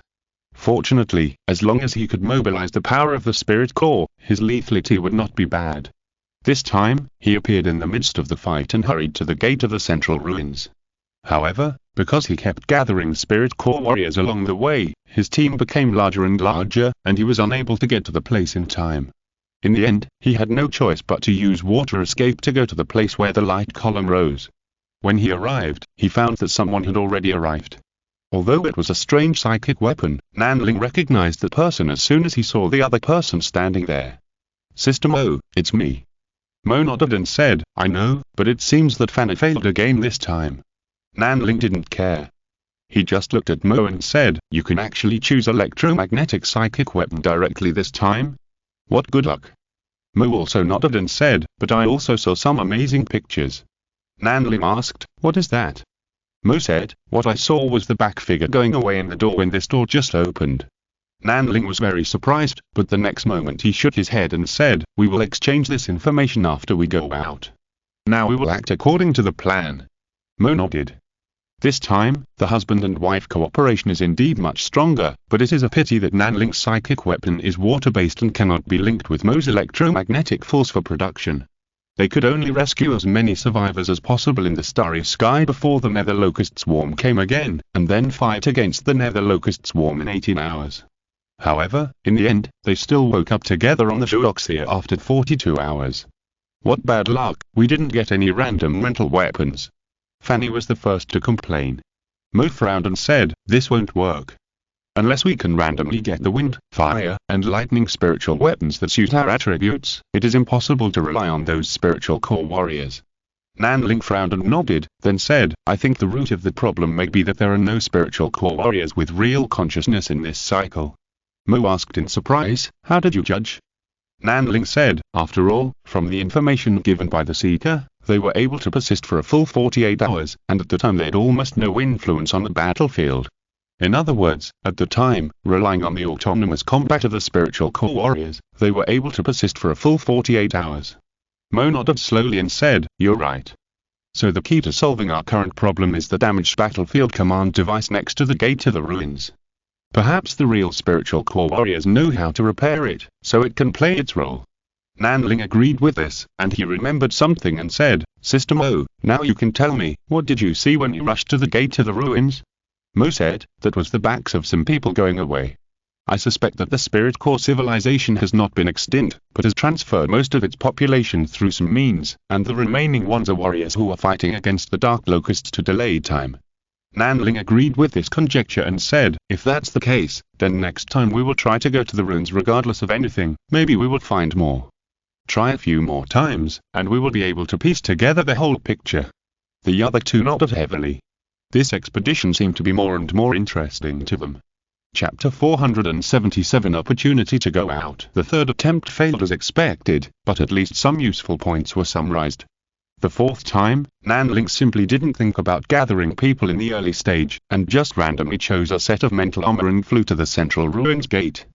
This time, his mental armor didn't find a match, and its spiritual core power was extremely sharp, which should be at the gold attribute. He was really unfamiliar with this attribute, but fortunately he could control the wind with his mind.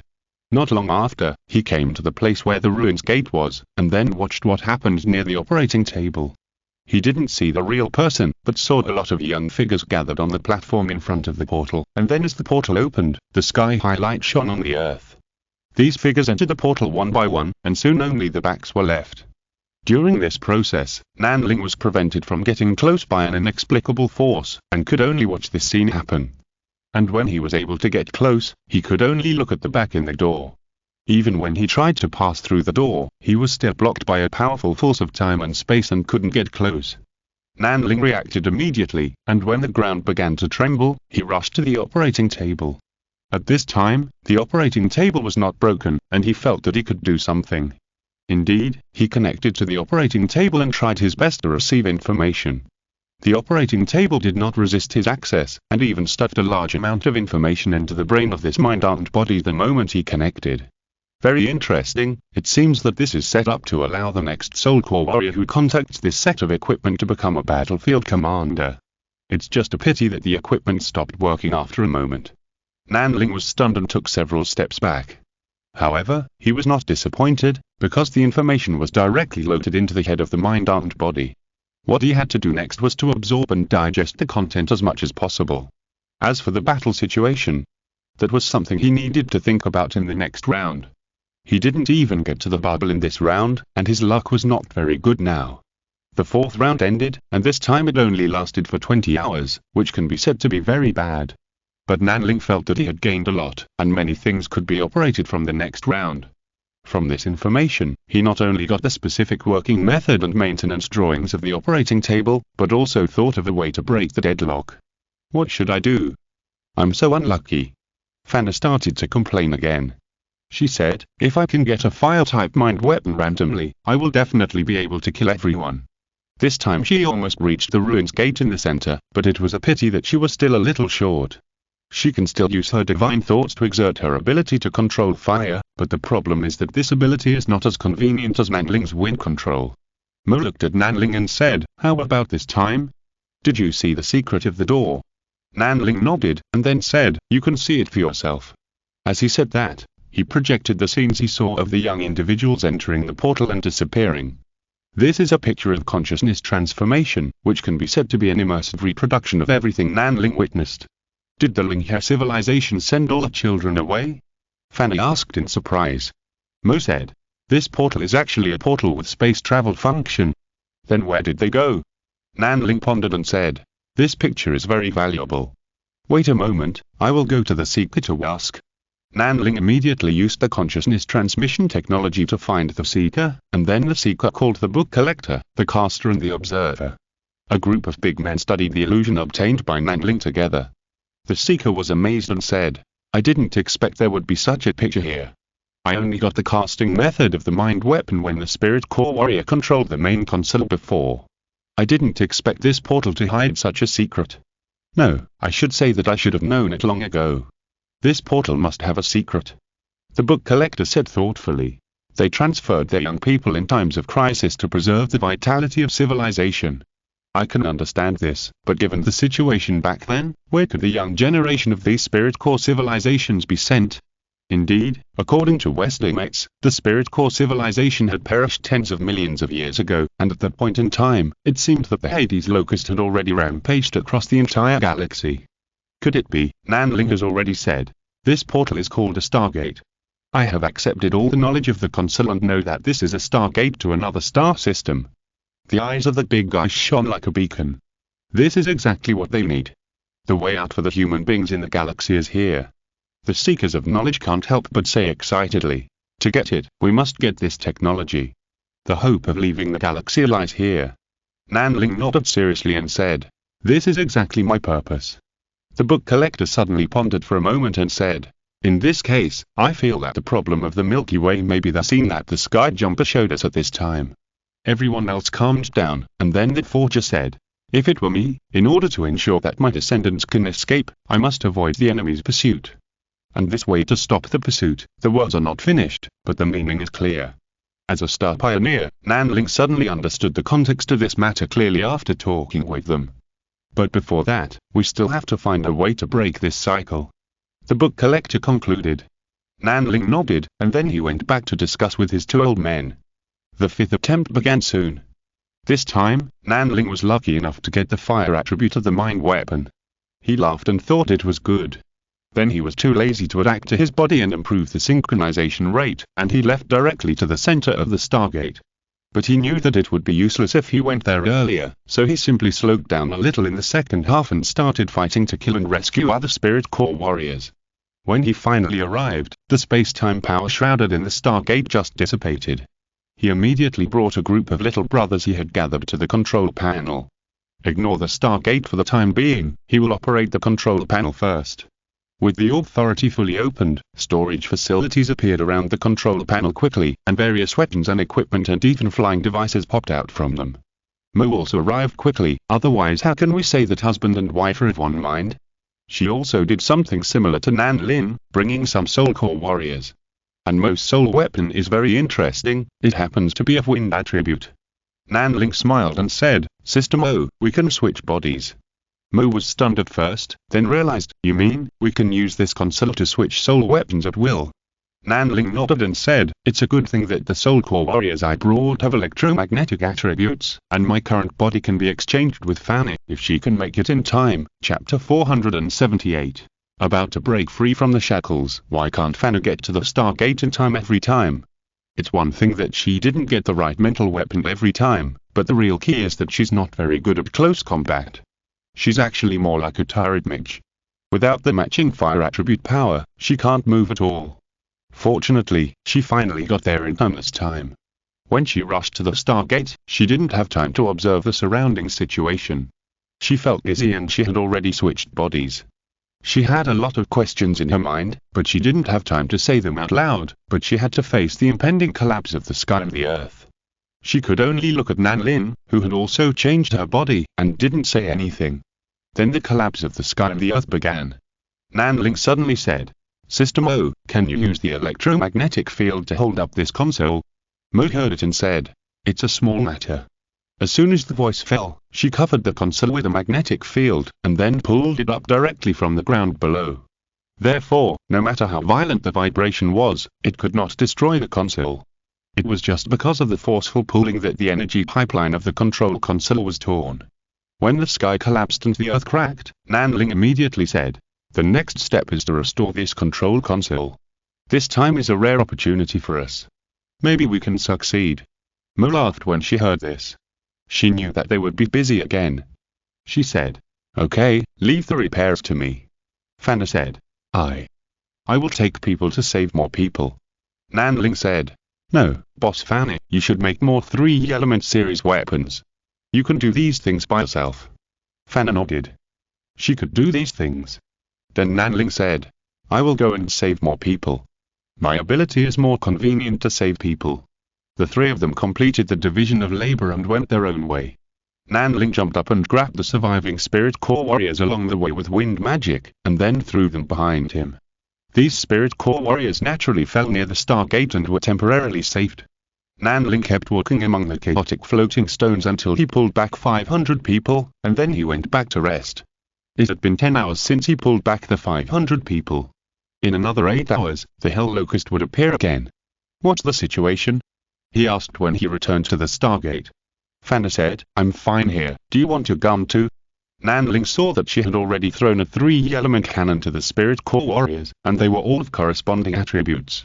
He was surprised and said, I didn't expect you to be able to make 3-element weapons with wind and thunder attributes by yourself, oh, even water attributes. Fanny rolled her eyes at her and said, who isn't a genius? Don't look down on me. Nanling smiled and nodded. It seemed that the boss was indeed a person who could make people feel at ease. Looking at Mo, she had restored the function of the control console, and then read and thought about something with a serious expression. He said, have you found anything? Mo said, yes, I found that this console can not only be used as a central command, but also control the Stargate. Nanling said in surprise, can you reopen this Stargate now? Mo shook his head and said, no, because another program is still running, and we have to wait until this program ends. Nanling frowned and asked, what program? Mo said, it's called the Mystery Lock program. As for what it is used for, I think you should be able to guess. Nanling understood at once that the space blockade of the Milky Way must have originated from here. Unlocking the Mystery Lock can not only end the time and space cycle of this spiritual core civilization, but also unlock the space restrictions of the Milky Way. This is very surprising, at least it shocked Nanling. He couldn't imagine what kind of civilization could create such a technology. To be honest, Nanling's perception of this spiritual core civilization is quite strange. Because the spiritual weapon is indeed very strong, but it is not so strong that it defies the heavens. After all, it is still a lot worse than that of the nascent soul cultivators, but it has a great advantage in lifespan. And as for the spiritual core civilization weapons he encountered on this battlefield, they are really not as powerful as those of the human side. The Spirit Core warriors are very powerful, but the Spirit Core civilization has not fully developed the power of this spiritual weapon. So, this is also a civilization with serious bias. The battle began. Facts have proved that Van Moline's 3-element weapon can cause more damage to the Dark Locust. After all, who can believe that the Spirit Core civilization has not made much progress in energy weapons, and even cold weapons can still be in their weapon sequence? After learning about the weapon system of the Spirit Core civilization here, Nanling suddenly felt that he might have misunderstood Tulu. After all, the weapons here are really bad, and Tulu also thoughtfully put some weapons of human civilization in the arsenal for him to choose. It must be said that the Spirit Core warriors with powerful enough weapons can indeed exert powerful enough combat power. At least in this case, the three people took turns to exert their strength with their own attributes, and finally lasted for 48 hours for the first time. But the next moment, the changes on the console surprised Nanling. It gave two choices. 1. Continue reincarnation. 2. End reincarnation. Nanling never expected this to be the choice, and he also knew what he would face after the end of reincarnation. Without any hesitation, he chose continue reincarnation, and then left this secret realm with his consciousness and shared his experiences with the Xincan pioneers. These great people who led the development of human civilization were extremely excited, and they believed that they had finally found a way to leave.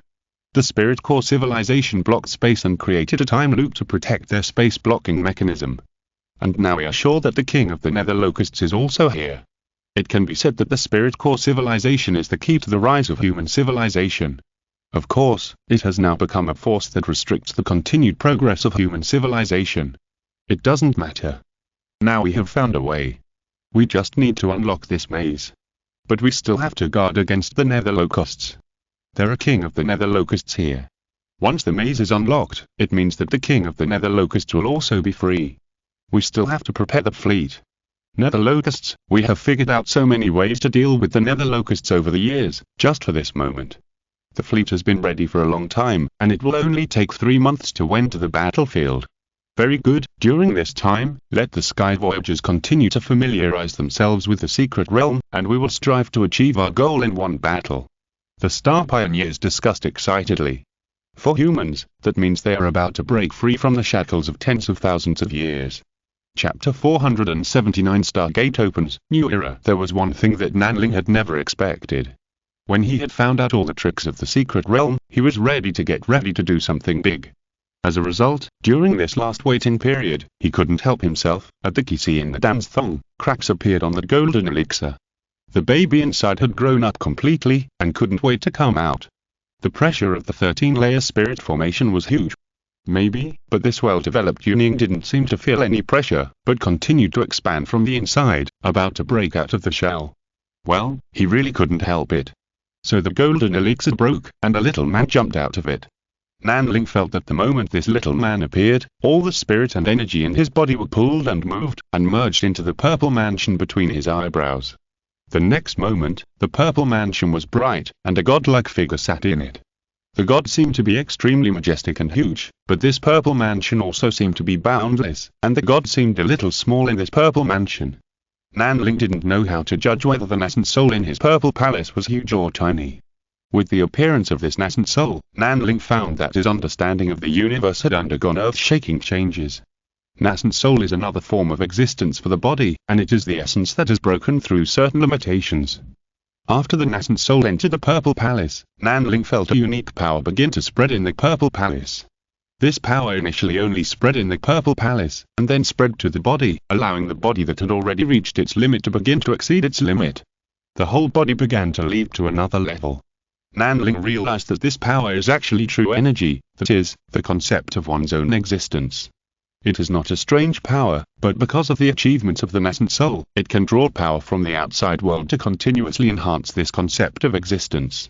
Before the nascent soul, in order to strengthen the concept of one's own existence, the body needs to take in external nutrients, and then add one's own will to adjust. But now it is different. The will can directly affect the outside, so it can directly refine the external power to enhance itself. Even after a short period of adaptation, Nanling still felt unsatisfied, so he simply separated his nascent soul from his body and floated in the air, refining the true key continuously. After he refined it for a while, the nascent soul returned to the purple mansion. The next moment, a majestic true key was released from the nascent soul, making him feel comfortable all over. This was the nascent soul's achievements beginning to feed back to the physical body. He learned from his mother and Yu Chen that there was indeed such a process when he just broke through the nascent soul, and it was precisely because of this that the cultivation level of the nascent soul cultivators could be close to 2,000 years old. But Nanling felt something was wrong. He did not feel that there was no way forward after reaching the nascent soul. Instead, he felt that a white road had appeared under his feet, allowing him to walk on without any effort. How to practice in the nascent soul stage? Of course, it is to wander in the void and practice in the void.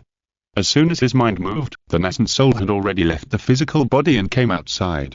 Without any auxiliary devices, he just thought about it, and the nascent soul crossed the endless void and endless distance, and appeared next to the secret realm of the spirit core civilization with a slight vibration. This time of seclusion didn't seem to last long, but in fact it had been a year.